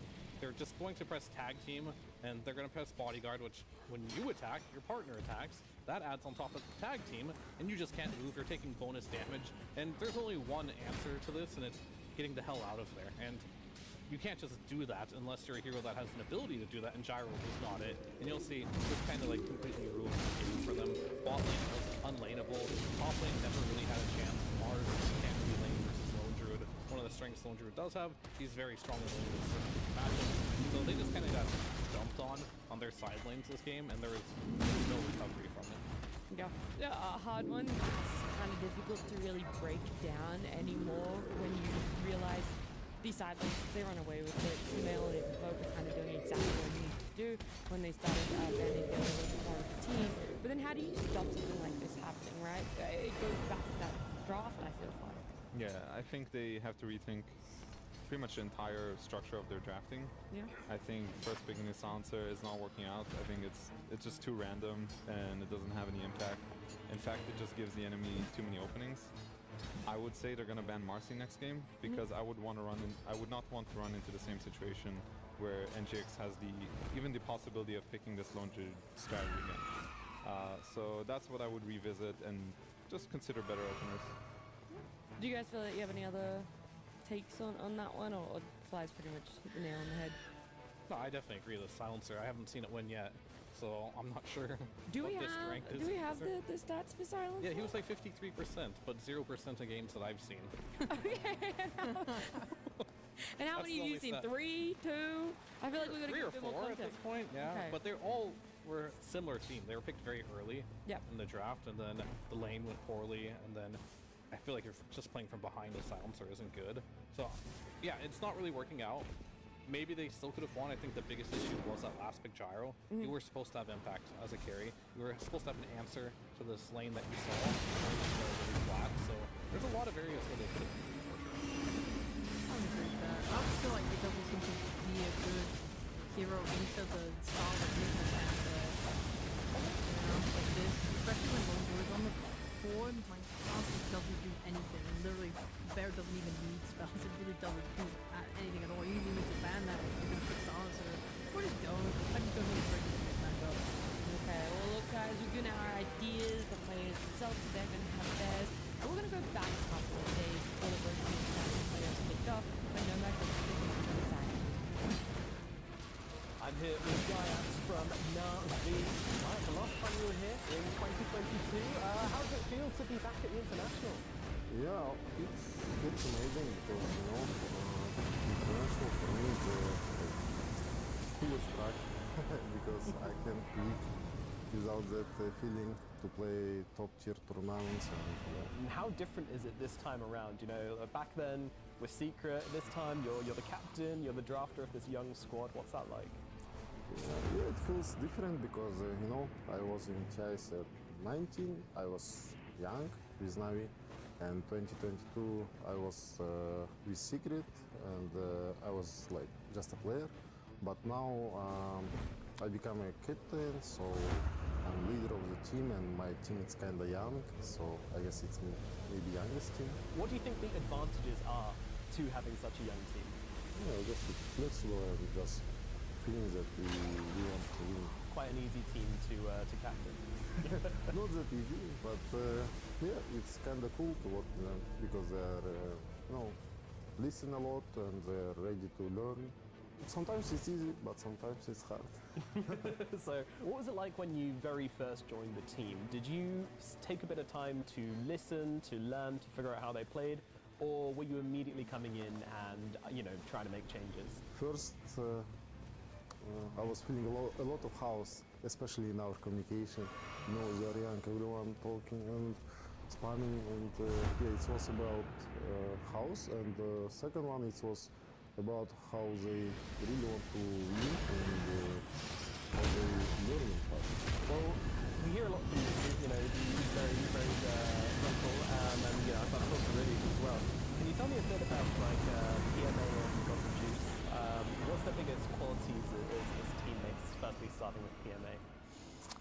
PMA, it's like strong guy. He, you know, it's hard to break him. You know, he's like, it's hard to break his mentality. Yeah, he's, you know, you can trust him because, you know, post 3 Position 3, it's you need to be like strong guy who going first. Sometimes initiation, sometimes just a tank, you know. So What do you think would be a good result for you here at this international? What are you aiming for? for me, it's playing main stage. You know, it's gonna be like good one. Okay. And what do you think that would be like for the players who haven't played in such a huge basketball? Yeah, that's why I like it to win our goals with experience, and also I love to play with Arena, with Hans. You know, long time ago I played it, and I wanna put it in. Thank you so much, Carlos. Good luck at this international. Very cool to play. What a great smile there. Definitely a lot of, positive energy around the result. And coming into this tournament with new players, we always talk about a Fly or Roster where it's like, yeah, you've got a couple of people with that experience and maybe one or two newbies, but for him, it's 4 fresh faces, 4 rookies when it comes to the international. It must be a lot of fun to be on a team like that where everybody's experiencing it for the first time and you have one experienced person who can kind of help them maybe in an emotional level or just to keep things in check. So I'm sure I remember the first time I ever got to TI and it was a very exciting moment and it still lives on till this day in my memory, so it's fun. Yeah, oh, that's really nice. I don't know why. What about you, Pia, the reliving the TI days? First time? Sure. I guess that's TI 1. Didn't hold the same, back then. I mean, it was definitely a good experience because like it was so long ago and it's such a different vibe now. For me, it's more like I'm appreciating how far TI has come from the inception. But every TI has its own unique story on how you feel. Some, are the best days of your life, and some are like the worst. And that's just kind of how it goes as a player. You have a lot of mixed emotions when it comes to those games, and every single one is just a different TI. Yeah, I think the big thing as well that's kind of sitting in and having the results that they want. One of them. What about my TI experience? Great, I just feel like you lost both of them. well, that's because they played, but Michael played it. That's right, you did do a show match at TI 10. I remember. Yes, TI 10, it was COVID era, there was no crowd. And they went wild for you, didn't they? I was quite disappointed to not do the streams and cheers from fans, but I still went out with all the most elegant right hand player, Team Golem, my team. We won. I know. Well, 500 rate TI, unlike you guys. Sorry. Alright. Not wrong. Can't compete with that. Stats don't lie. Am I like Schrodinger's cat because I've never played at a TI? I both have an undefeated streak, but also at the same time the worst win rate at a TI. Uncalibrated. Yeah. Uncalibrated. Well, look, okay, I apologize for not asking about it. I appreciate you sharing your experience, Freya. For these two teams, I'm sure, all those emotions are around, especially for Na'Vi. You come in, you have a great game 1. Unfortunately, game 2 not going that way, and whoever does lose this upcoming game number 3 is going to be eliminated. So far in this series, this is what we've seen from our game number 1 and our game number 2. Yeah, game 2, massive confidence builder for Nightreign Galaxy. The silencer pick, though, on that Na'Vi is what we were questioning. Fear, you are like, I'm not seeing success with silencer. I ran the numbers for you. 18 picks this hero has right now with an exactly bang on 50% win rate. Well, went down 3% after this. It was 50. No, I think it's factoring in this game. Well, that's what I mean. Like, it was 53 before this. Right.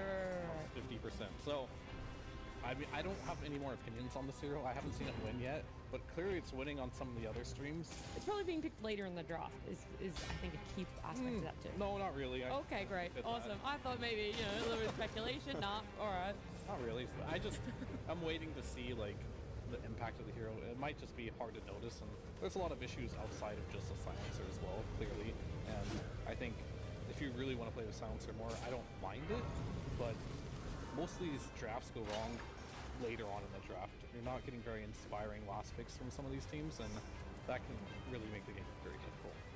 The flip side is not even just specifically the silencer being an opener, but a support being an opener. It feels like most of this series, most of the teams we're seeing on this A stream, they're opening up with a Dawn or a Beast, a Nature's Prophet, right? It's some amount of a flexible core that offers a lot.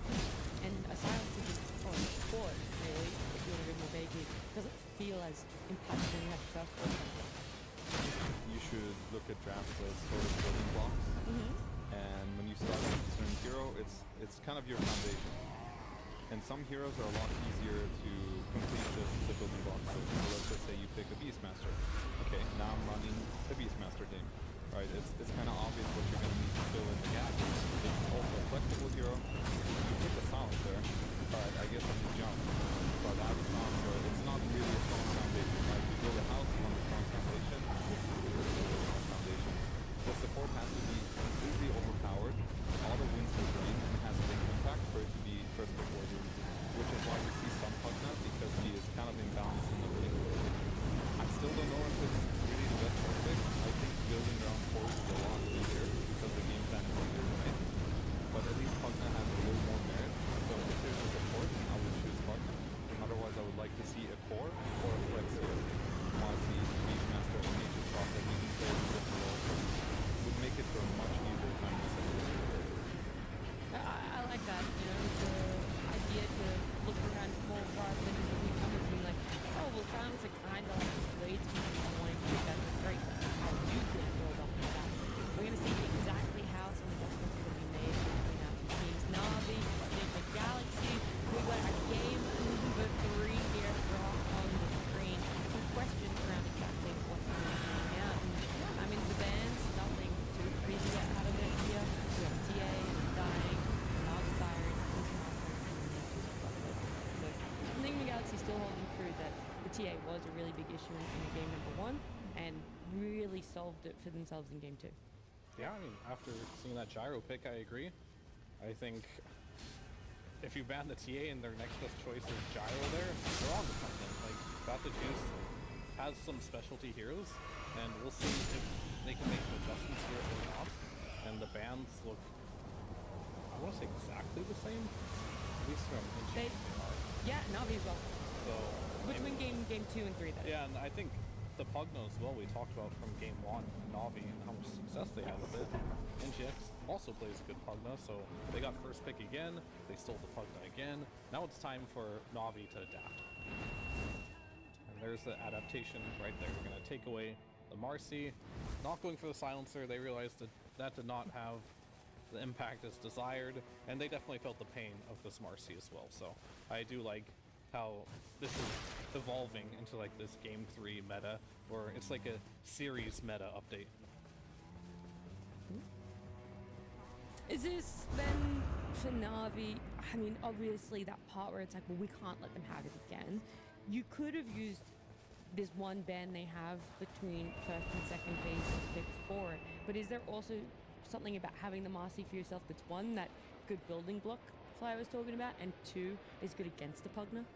I don't think it's good versus Pugna, right? Yeah, I think Pugna is considered a good hero against Marcy. That's crazy. Decrepify. Right. Until later, where you are a nullifier buyer, at least as a core. So I'm not sure how many games Na'Vi has played Marcy. I think it's none. I know Zayat does play this hero. I don't know about Got the Juice. I think it's okay to take the hero. I mean, it's like you said, they're spraying themselves a ban essentially.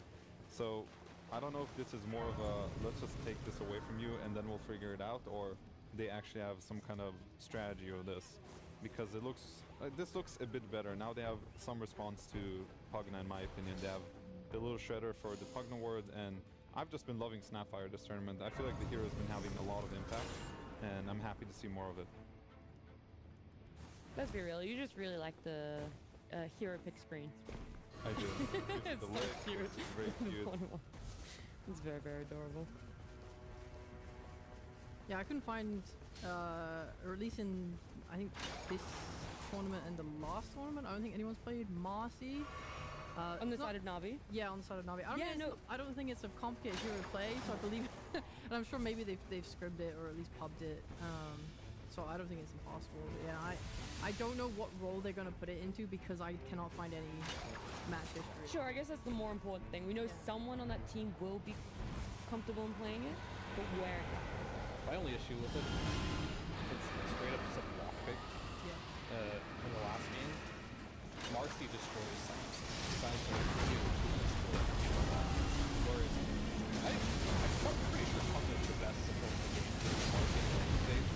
Because, yeah, Disruptify, go on anyway. Disruptify and bounce it off. It's in the trend now. This is it. The trend. Bane into Snapfarm. People like this. They really like that. Honestly, the reason that I can tell you that I was told by an expert opinion, that's not my own opinion, I'm just going by the experts. One expert or multiple experts? You're on the couch, you're the expert. I'm taking that expert opinion to my own expert opinion. Apparently, it's like a lot of it is the trading of like, when you leave the lane, when you're outside of the lane, like let's say you want to contest a triangle, let's say you want to be fighting in the river, or so on, so on, like Bane just wins. Snapfire, I think we saw a clip in one of the games we covered earlier where Snapfire was forced to abandon his own triangle whilst Bane was like using sentries on it and stuff because you don't win. Down extreme gaming. Yeah, it's like Snapfire has to back off, and Snapfire is like generally a pretty strong force. So the fact that Bane can just win that and cloud check him is pretty nice matchup. Sounds like getting dono walled there. I think Bane is good against Marcy, especially core Marcy, because you want some sort of BKB disable. So it's been sort of like a pseudo counter for a while now. But it does trade well into Snapfire, and yeah, if you fight in the ruins like in a purely 1v1, you know, Bane is probably gonna win. So I can see that for sure, and we'll see how Na'Vi likes to respond. I don't know if they play Lycan themselves, but Lycan can be good against the two supports. Maybe not so much against the Mars Arena, but I'm curious to see what they do with this Marcy now, because it doesn't look like that usually ever Marcy support. They're also thinking really hard. I'm worried about how much reserve time Na'Vi have here. Wait, can I get angry about something when this downtime we have before I pick a hero? Sure. Really annoys me that you can be ethereal and BKB at the same time now. Like, I know this change was made some while ago, but this tournament, I have seen so many instances of people being ethereal and be in Magic Mune at the exact same time, and it's annoying. It makes me angry. Sorry. This is relevant, but this is, okay, but the reason why I bring it up as relevant is because, like, I would have thought this would impact heroes like Marcy, you know, who do only physical damage. Now it's like you can BKB and be ethereal by, like, Pugna, for example, and it doesn't matter. You can get away with it. You can just be immune to what she does, and also not die to spells. Yeah, but Nullifier exists, and I need help. Good comms, a nullifier and good comms. Okay. Nullifier doesn't work through BKB though, so. Exactly, no, that's what I mean. Oh, I see, yeah. Ghost Scepter doesn't save you anymore, you need that BKB. But yes, there is an anti-mage. There is an anti-mage, and there's also a troll. Okay, that's cool. Are you just pointing that out, or is there something to it? It's just there. Okay, so let's just look at it. So AM has been doing pretty well, I would say, but usually picked a bit later. They saw Mars, so he knows what lane matchup he's into, and they pick Warlock, which kind of secures his lane. Like, he's just gonna get healed, and he's gonna free farm. And the Troll comes out sort of as a response to Anti-Mage as a carry matchup, and also if it's a Marcy offlane, which we don't know yet, because this team does play Snapfire as a core. They the do, Troll yeah, makes snap mid, sense. right? Yes. So the Troll is kind of a response to two potential cores. I think it looks better for NGX. The Na'Vi lineup looks a bit all over the place for me. Because the first building block was the Marcy block pick, right? It was the block pick. It didn't really, like, I don't think they knew exactly what they wanted to do with it. And the aim is sort of like, yeah, man, let's, you know, anti-mage time. Kind of comfort that the Warlock is like a novel safer, and they really like playing safe lanes and safe support type stuff. So I think at the very least it's making them happy. It's what they know how to play. I feel like when you're riding that line of elimination, it's one thing you want. You want to be on comfort. And you want to be going out in the game that you feel like you're doing your absolute best on a hero with. But everything from here on out is going to be pretty obvious, especially when it's I think that's very fine. Yeah, you or just picked because it's comfort? Yeah, I mean, it happens a lot. Sometimes you're in a position where it's very tempting and somebody will throw out a suggestion and you don't think about it too much. You just go with it just because it is comfort, which I'm hoping this anti-mage doesn't fall victim to that. Because, yeah, it's normally every anti-mage pick we have seen this tournament was last pick. It has not been blind pick kind of heroes. You see your lane, that's great, but you don't see the mid area. It's already a back area.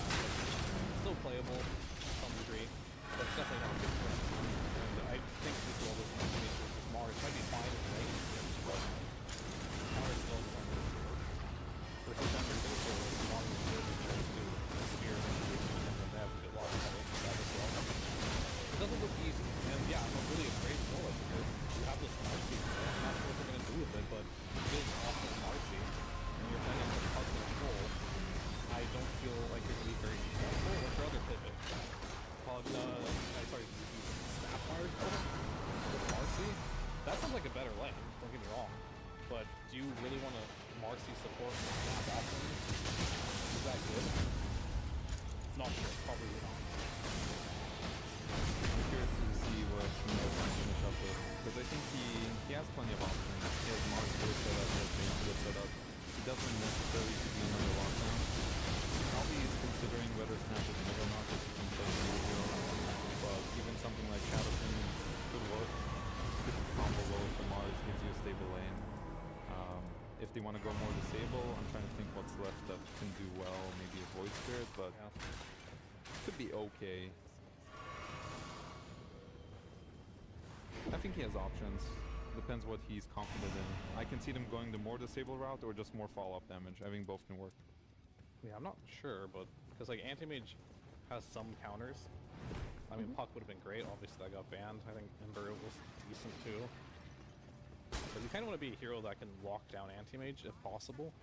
But your options are very limited. Like Void Spirit can do it. And they're going to go for Magnus, alright? So it really dissuaded them from going for like this mage type mid, right? Because this is a hero. You gotta get a smart dude. Very simple to use. You don't have to worry about the combat though. It's like the most annoying part about it. That's why I like Puck. Just drop the ground target stuff and he dies very easy, much more possible down. So it is the Snap mid. Yeah, already been played once this tournament. They're going to do it again here for the second time. And in their potential elimination game here, they're putting a lot of faith into the mid Snap, but Fly, you're not really feeling it. You're not really liking where these heroes ended up in the Dawn pick. I'm really not liking it. I think nobody's playing for anti-mage. I think Dawn has nothing to ultimate, because usually you want some kind of mid hero that jumps to combo Dawnbreaker. Snapfire mid usually plays on TPing to a side lane and ulting, but Dawnbreaker wants to be in a side lane and ulti in.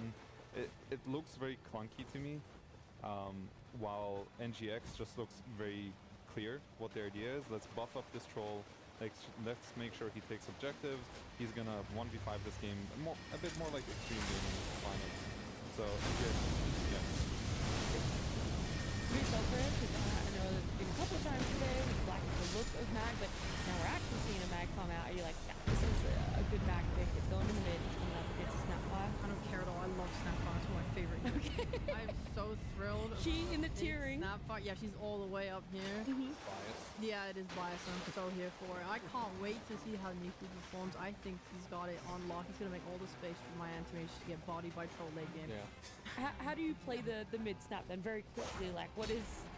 since you're such a fan of her. Oh, I play it completely different to I play with the Ags. Okay, alright. No, but the nice idea is that you can at least scale into the late game, right? You can get the stables to be like another core on top, so it's not like you're relying on anti-mage to be the only one to kill so low. Yeah. And Spirit, last opinion to give in this elimination. I feel like Navi tripped up on this. Like Marcy worked really hard. Like they didn't know really what to do with it, and it ended up as a boss 5, and their whole draft just looks kind of weird because of it.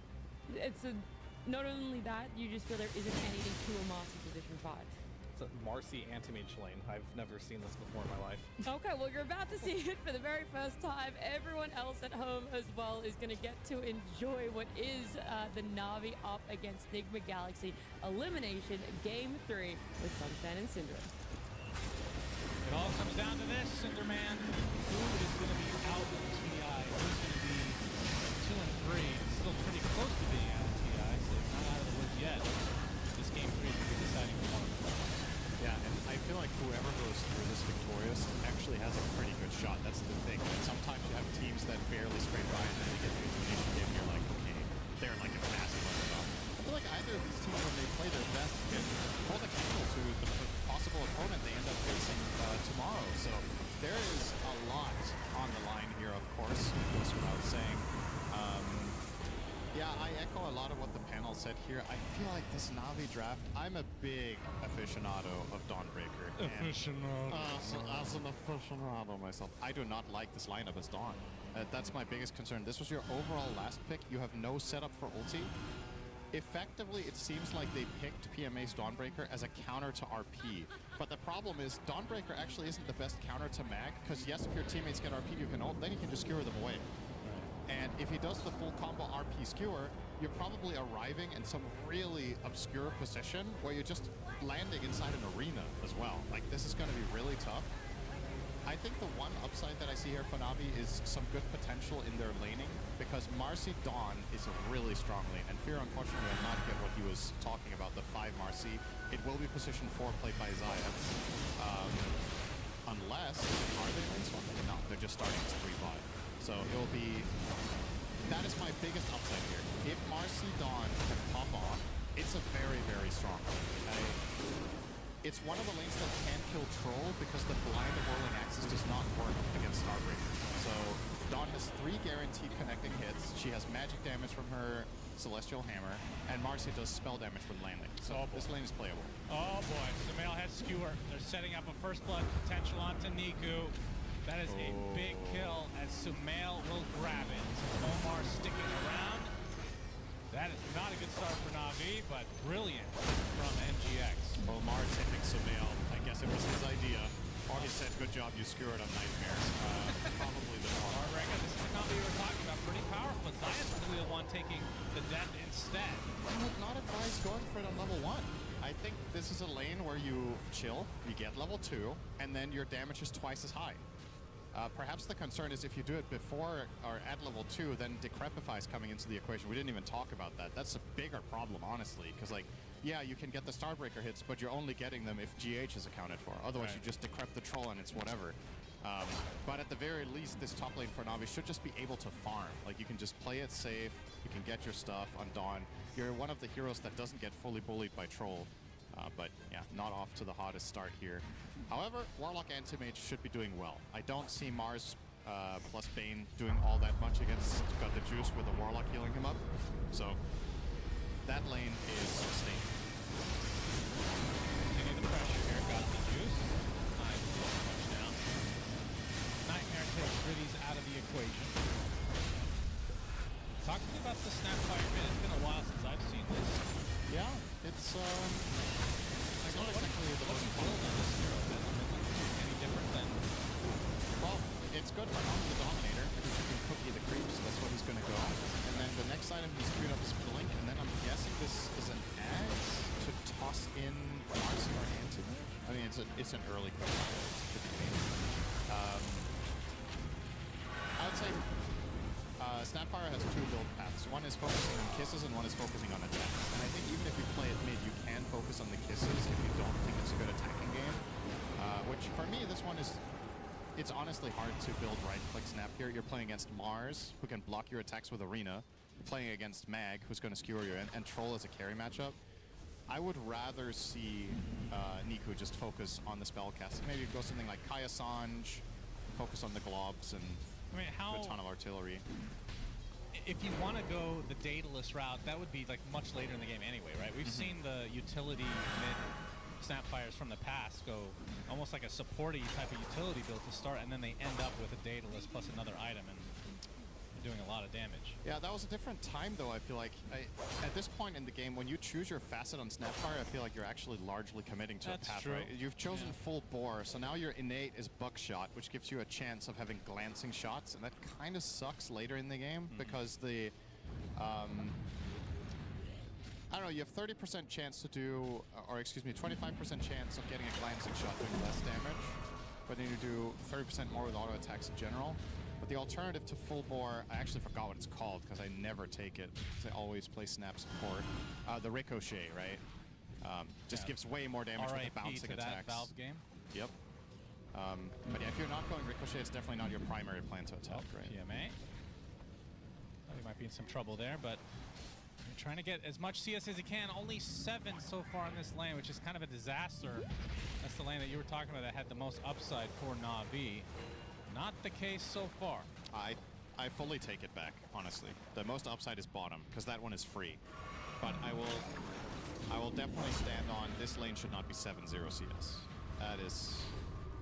This is just not a good start. Marcy can pull waves here against Pugno, because Pugno has no stun. And he will be pulling the wave here on Zayats, Might but die for it though. yeah, he should Pops probably the have pulled stick. the second wave of the lane. PMA gonna try to block GH a bit, and the Nether Blast is still in range though, so he gets the pull successfully, but at the cost of his life. It's just at this level of play, the play they made at level 1 is just costing so much. Like the cascading effect of messing that up is not to be understated. You know, they get level 2 faster on Enigma Galaxy, that means they have Decrepify, so then Dawn's combo doesn't really work as well anymore. You died on Marcy, therefore you couldn't pull the second wave, so you couldn't get PMA to some nice, fast, and safe CS. And here you are. This is the one lane that's doing well, though. Nice reply. Very nicely done. The Nightreign on himself for Omar. Gets the kill onto Noob. Unfortunately, I forgot to use it with Riddy that actually snagged that one. Take what they can get right now. With a rough start. GH finds his way in between Niku and Zayats. Rebound should secure it. Niku getting something on the board for himself. 25-0 right now, and then mid lane versus Sumiel's 35-7. Yeah, that level 1 play helps Mag out a ton. You get such a big advantage from the first blood gold, and I think Snap might even die during a couple of creeps, so then he also loses a lot of experience. Sumiel very comfortable here. This has been one of his, I want to say, mixed heroes for Enigma Galaxy. He's had some games where he's really strong and other games where it just falls a bit flat, but to be honest, I feel like that's kind of just magnetism much. There's just some games that just the stars align for you, and in other games the enemy team's just playing well or you're mistiming slightly. It's a very mechanically difficult hero to play perfectly. Got a damage. See if Na'Vi are aware at all of this. And from the south. As well. If this move is successful, it goes wisdom. They get scanned out. The teammate is definitely aware. They still have to do something about it, though. You can't just give away both wisdoms, right? Here comes the TP from Snap. He's coming. There's the skewer. And RP not going to be used, actually. And then Mortimer's instead onto Ghost. Does have the level 6 using it. Fatal Bond is still applied, though. Attempting to TP. And he's fine. Anybody was nearby was forced to attack them. Yeah. RP actually does not hit at all here.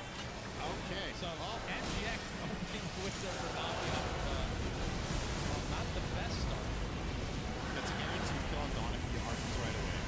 He thought they had her without it, probably. And then instead it's RPing and missing. And they also don't get wisdom, and their carry has to take base. That was almost as bad as I could have gone for Enigma Galaxy, honestly, but no. Also credit to Snap for winning over the snap in time. It's very important that she TP'd when she did, otherwise this whole situation would be very different. There's Ted's return. Oh, they're gonna find Zion. There's the rebound. Still, both members in this top lane very low indeed. The Dominator completed for Got the Juice, who will be running the double. So Palm of the Dawn and Battle Fury, 2 farming items. Gonna be a while before they can count on him. Omar really wants this kill. Gets the Nightmare. 8-minute rune is bought, but this is gonna set up Skewer nonetheless. Tempted TP though, and should be fine. Heads up play, but the regen rune should go to the likes of NGX. Something else to keep in mind about Dawnbreaker never is mind, Riddy's denied it. a really big part of Dawnbreaker's identity as a hero is winning your lane. It's one of the things it does better than almost any other hero in Dota is crushing off lanes with good partners, but it's just really counterpicking this game, which is ironic because you last picked it. Yeah. You picked it into Troll, which is one of the tougher carry matchups, but it's still fine. But the Pugna really makes your life miserable. So I'm worried about PMA's place in this game as we go down the stretch. Like, how does he find... He doesn't have allies to ulti on. He didn't win his lane. And it's not... I guess it's an obvious game as far as itemization goes. You probably just have to buy Ags here, right? So at least that's something he doesn't have to worry too much about getting counter-itemized. But yeah, this is a really, really bad start for this hero. Well, at least got the juice. Has something going for himself. They're gonna need him this game to pop absolutely. off. An average anti-mage performance doesn't cut it here. You cannot get enough out of Dawn from this position for AM to not have to play like a stellar game. Yeah, he went for the helm, by the way. We saw the non-helm build. Yeah, Like, I pointed out the helm earlier. That's 2 and 2. 2 to 2. All right. Explain it again then. Yeah. Well, why choose it here versus the last game we saw? I'm not sure why he chose it over Battle Fury, except that it could be something, it could be personal preference, first of all. When Ame skipped Helm, I can't believe I'm saying that, skipped Helm of the Dominator and Anti-Mage. When Ame did the normal build, it ramps you up faster, right? This is a little bit slower because you're getting an additional build-up item, but it gives you more early sustain in lane and more early fighting capability. Right. Perhaps his worry was if he goes Battle Fury that they're just too weak and exploitable. Zayats, I guess. Omar actually just simply walks away, but at the very least for Na'Vi, they get the tier 1. It's a very early blink. Yes, indeed. Let's see if they try to do a smoke reveal. Sumail playing the standard mid-style Magnus as of modern times, which is the extra point in Shockwave with diminishing return facet, and then maxing out Skewer as well. So no points in Empower just yet for his Troll, but doesn't really matter. Troll's also playing Battle Fury, by the way, so there's going to be plenty of cleave where that came from. Yep. Good heads-up play from Na'Vi again. Scans have been pretty on point this series. Zayat's looking to maybe tank the gank. Not going to be the case. I would say that. Okay, never mind. He was on his way to the stairs, but didn't step down. He stacked the cam. Times to stack. Spots GH as well. They're chilling. And now they've seen that Sumail has been missing for quite some time. That's really awkward. I just TP Bane mid and take XP. He's very low level on Omar. Considering this was an early game that this could be big won. if they have the damage. They don't have a follow-up Fiend's Grip, though. Sumail is going to go for the Skewer play. Nightmare to follow.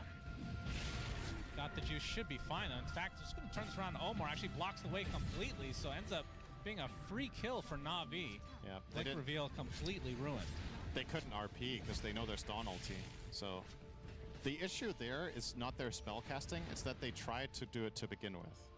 They actually cast their spells fine. Skewering into Nightmare there is not a bad play, but you can't go for the kill because of Dawn and because you don't have enough damage, so why even bother to begin with? Maybe they were just hoping to force TPs and disengage, but effectively serving up a kill for God the Juice is not what they came for. Absolutely not. And now he starts his Battle Fury. Speaking of which, Ghost will finish his Battle Fury. So going to be ramping up a little bit faster than the AM.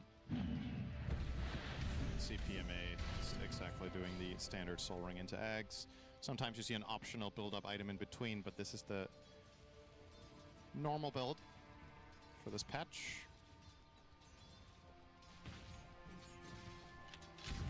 Seen the Golem yet either. This is going to be, I mean, there's lots of pressure on all these players in this game. Elimination game. Yeah, that's the one thing. Does this benefit young players or not? I don't think this is an age thing so much. I think some players are just better at playing under pressure regardless of age. Experience is on average going to help because you've been there before and you know what it's like. But at the same time, there's also some younger players that are just seemingly completely unfazed by stage fright. Yeah. Like I think a great example would be, for example, the Spirit players or Sumail when he, you know, made his splash. His first land he won. Or right? Donk. Donk in CS, yeah, absolutely a great example. Of course, he's seen him at many TIs popping off. Yep. I love that that was your example. I mean, he's the prodigy, man. Yeah. What is he, like 16 or something? It's insane. Oh, not anymore, is he? No, probably not. He's an old man, 17 or so. It's crazy to be 16 every year. Sumail looking for this. Oh, he goes for the RP. He wants to take out the Warlock before the Chaotic Offering comes out, but doesn't get there in time. Solar Guardian is there with the Mortimer's Kisses to follow. PMA shows up. The Mortimers are enough to destroy Sumail, so it's a 1-for-1 support for mid. Definite favor going to Na'Vi, although obviously some long cooldowns from both sides being expended. You gotta appreciate the comedic timing of me saying Sumail is unfazed by pressure situations, and that's the first thing that happens. I mean, there. I don't think that's the pressure, though. It didn't feel like pressure. It was a bit of a misplay, honestly, just misjudging how far he was gonna get pulled in on the shockwave. But the Zayats take out GH with the help of Niku. Dire's middle tower is under attack. Na'Vi definitely, I mean, the draft was precarious based on yours and the analyst's opinion, but do you think the later this game goes, the easier it gets for them? Because, I mean, Troll Magnus late game is kind of scary. Yeah, I don't think it's like a linear thing, but I think there's timings along the way where you have a good shot. I think AM, when he gets his third item, so let's say he goes Battle Fury Manta and then one more, I think there's a window there where he's going to be very strong against specific things except Troll. But then when we go very late, I think he's going to have serious trouble. Yeah. Against Troll, Mag, when Mag gets Refresher. The only BKB piercing ability you have on Na'Vi is Golem, and that only gets you that far. Against 2 RPs and a BKB Troll with... Well, maybe he has 2 golems at that point. Yeah, possible. We've seen supports get Refresher this tournament. Or Warlock. maybe he can die with the talent and summon a Warlock golem. Oh, it would be sick if he summoned a Warlock. That would actually... That would be pretty broke. I think Warlock would be first pick if every time you died you summoned Warlock. Yeah, that's true. Like that's the real recursive facet. Just what he needs. Placing a ward here that was immediately spotted by GH. He had the vision in advance, so... I mean, if you think about it, Undying's innate is basically that, right? Yeah, it just works once. Yeah, unless you have Refresher. You can't refresh that. That's what Fear said, so it's his fault for tricking me. Are you sure? You can't refresh the innate, can you? I mean, No it's way, right? It's a skill. No way you Omar can refresh with the Nightmare. Looks like he's going to go down, though. Unleashed from Zayats. Ceaseless Dirge. Okay, and? When Undying dies, he will instantly respawn in the fountain. Begins the game on cooldown, cannot be refreshed. Okay, there you go. Thanks, Fear. Yeah. And Purge, randomly. I owe you one.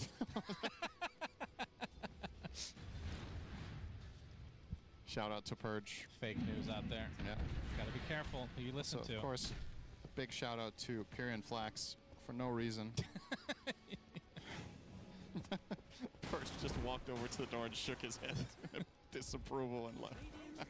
The Yule's up and running for Noob. As NGX, I mean, the couple times they've tried to get aggressive have kind of flopped in this game. I mean, they have the 1K lead now, but yeah, haven't really found their footing, it feels like. They haven't found their footing. I feel like their plays have been a little bit or uncoordinated, as you said, but I also, overall, in terms of the game flow, fortunately for them, they're not under pressure to really nail this time of the game, I think. It's okay to, stabilize and farm. Ideally, you want to be further ahead than this with the lanes you had, without question, but it's not cause for concern yet. Of course, if you literally just let AM farm for another 20 minutes, you might end up on the receiving end. The biggest story in this game for me is that PMA has recovered. He had 7 CS minutes, what was it, like 5, 6? And now he's 4th on net worth. Yeah, that's he's ahead true. of Magnus. 2 levels ahead. Yeah, Sumail's moves, I mean, that's... Okay, there is cause for concern. There were this was worse than I 2 thought. instances where Sumail, trying to use this Blink Dagger, just hello, Riddies. flubbing it up. Sumail walks right by Riddies. Does he have PTSD from the last time, maybe? I think he wasn't looking at Ghost Zero. finds him. Extremely easy This is kill. the bigger one, though. Indeed. Got the juice. He might have RP. had him, It was but close. I Got think the he'll juice. have him anyway. Blink in 1 second, but the RP finds. There it and is. The juice is down. Omar. That is the big one. Gonna probably cost them a tower against Rally. Oh, they have TP still, though. Spear connects. Nice rebound. In the exit plan, Niku gets Yules. And now the skewer back. Okay. The cookie overpowers it. Actually, don't know what was that. Rebuke maybe? It might have been Rebuke. Yeah, it must have been Rebuke. So another big kill for NGX and the tier 1. All right. Radiant's middle tower has fallen. Shannon, do we have this much power? Is it the moment we criticize literally anything in the world, it just levels up? Yeah, Dawnbreaker top 3 net worth now. Shannon, I think your casting is awful today. Okay. Oh, that's not going to help. Well, just wait. I'm gonna say something really funny any second now. Yeah. What a stack. You're right, I get... Yeah, never mind, it didn't work. Some people are just immune to help. You just... you just can't be saved. Sorry about that. Unfortunate. What can you do? 4K lead for NGX. Looking Yeah. pretty good now. That helped a lot. And they have pretty good Roche potential as well. Mm-hmm. Not sure how early they'd want to go for it. Oh, Ghost thinking is about it now, thinking, maybe. but yeah, maybe the risk reward here. You don't have RP. Yeah, it's Not no necessary. BKB It's now, not though. necessary. It's just one of those moments where, do I have to take this risk? Like, sure, you can possibly get it, but alternatively, wait for RP, find any sort of good pickoff or team fight, win that by at least a bit, and then you can probably just get it. Also, the Navi. timer was a concern. Roche is about to move, and it's Torment time, so we'd rather be ready for that. It is Torment time. Got the juice. Almost has his Yasha. Has the Battle Fury with the Helm, so a little bit behind. Maybe trying to bait himself in the midst of the rest of his team being smoked. Of course, Chaotic offering one of the best responses to any sort of initiation that they have. The Troll can solo this, by the way. He If doesn't even done need, correctly, yeah. He doesn't even need help. He just needs people to scout ahead for him. Well, looks to be a freebie for NGX. Waited patiently until Heroes showed mid, and this bit of information is enough for them to go off of now. Zayats will trade for a tower, His middle tower has fallen. but that was a tower they were going to get anyway. Unfortunately for Enigma Galaxy, not the best shard carriers in their team. I would probably rather have seen it on Bane to let Omar farm a bit more. Oh, is that a finished Ags for Snapfire? We got the Gobble Up on the way. Okay, so now you truly have set up for Solar Guardian, Cinderin. Who are you throwing in? I'm not sure. I feel like You I'm could just- throw in the Creep, the Helm. I guess, but you can't. Can you Dawn ulti on a? Kills the Creep though, right? I guess it doesn't kill a Dominator creep. Oh, Omar, wow, that's some range right there. Meanwhile, Ghost focusing on the Warlock. Easy kill. Attempted TP, but the spear will find Zayat, so both supports dead for Na'Vi. And NGX continuing to grow this lead now. Yeah, they can Roche. It's moved to bottom since it's post 20 minutes, and this is just straightforward. 20-second respawn on the enemy supports. This Roche should be close to dead beforehand. Mars tanking it for the troll.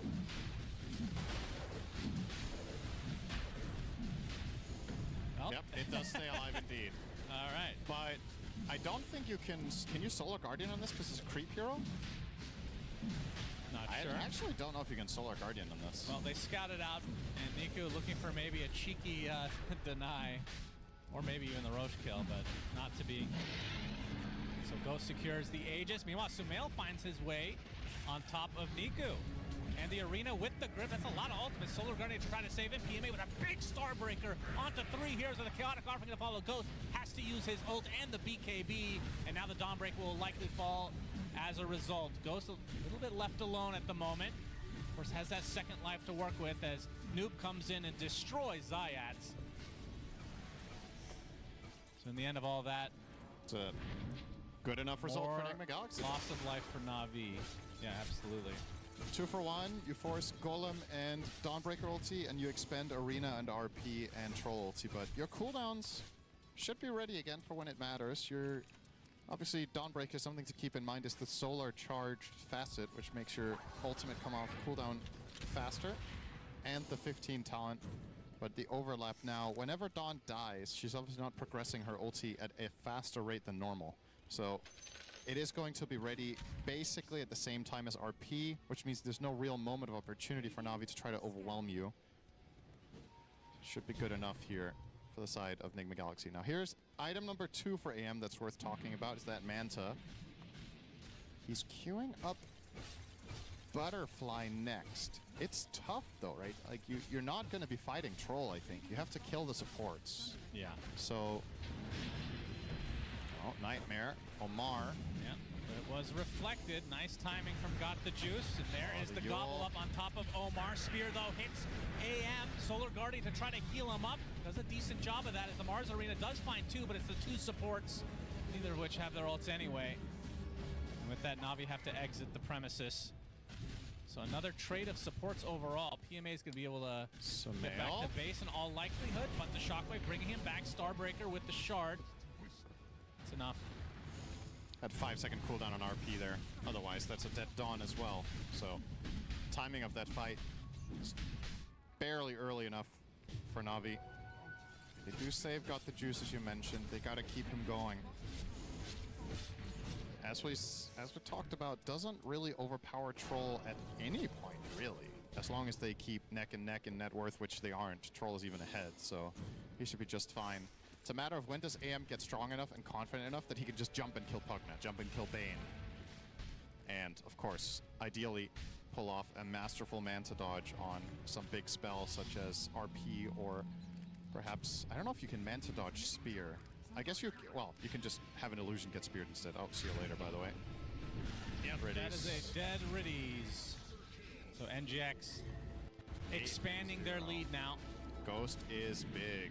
8-0 on 1. And he's getting close to Satanic now as well. They might just threaten this. I don't mind it. Yeah. 2-minute Aegis. Yeah, exactly. You know that without Warlock, it's hard for Na'Vi to find enough damage, but the Snapfire will put an end to the wave and perhaps no ability to hit high just yet. It does feel like a bit of an awkward lineup, though, for Na'Vi. Gobbling up creeps. Nobody to really throw in. Like, you're not going to want to throw in... I mean, you could throw in the Dawnbreaker, I guess, but it kind of defeats the purpose of having that global ult. And it begs the question, when they chose to upgrade this Snapfire to mid, what did they see in this? Like, what was the... Did they just think the Dawn ulti was that essential in this game, that was worth it? Because to me, putting Snapfire mid instead of 4 is actually almost a downgrade in this game. Because the purpose of the hero could have been performed by 4, and then you could have got another mid. Now, Sumail looking for an opening. And they go for the easy skewer play on Zayats. Gets a big rebound, though, with the Glimmer to follow. But they have the vision, but still able to get back into his base. This is all in an effort for Zayats. Or, sorry, forgot the Juice to get some farm. He'll be cutting the wave.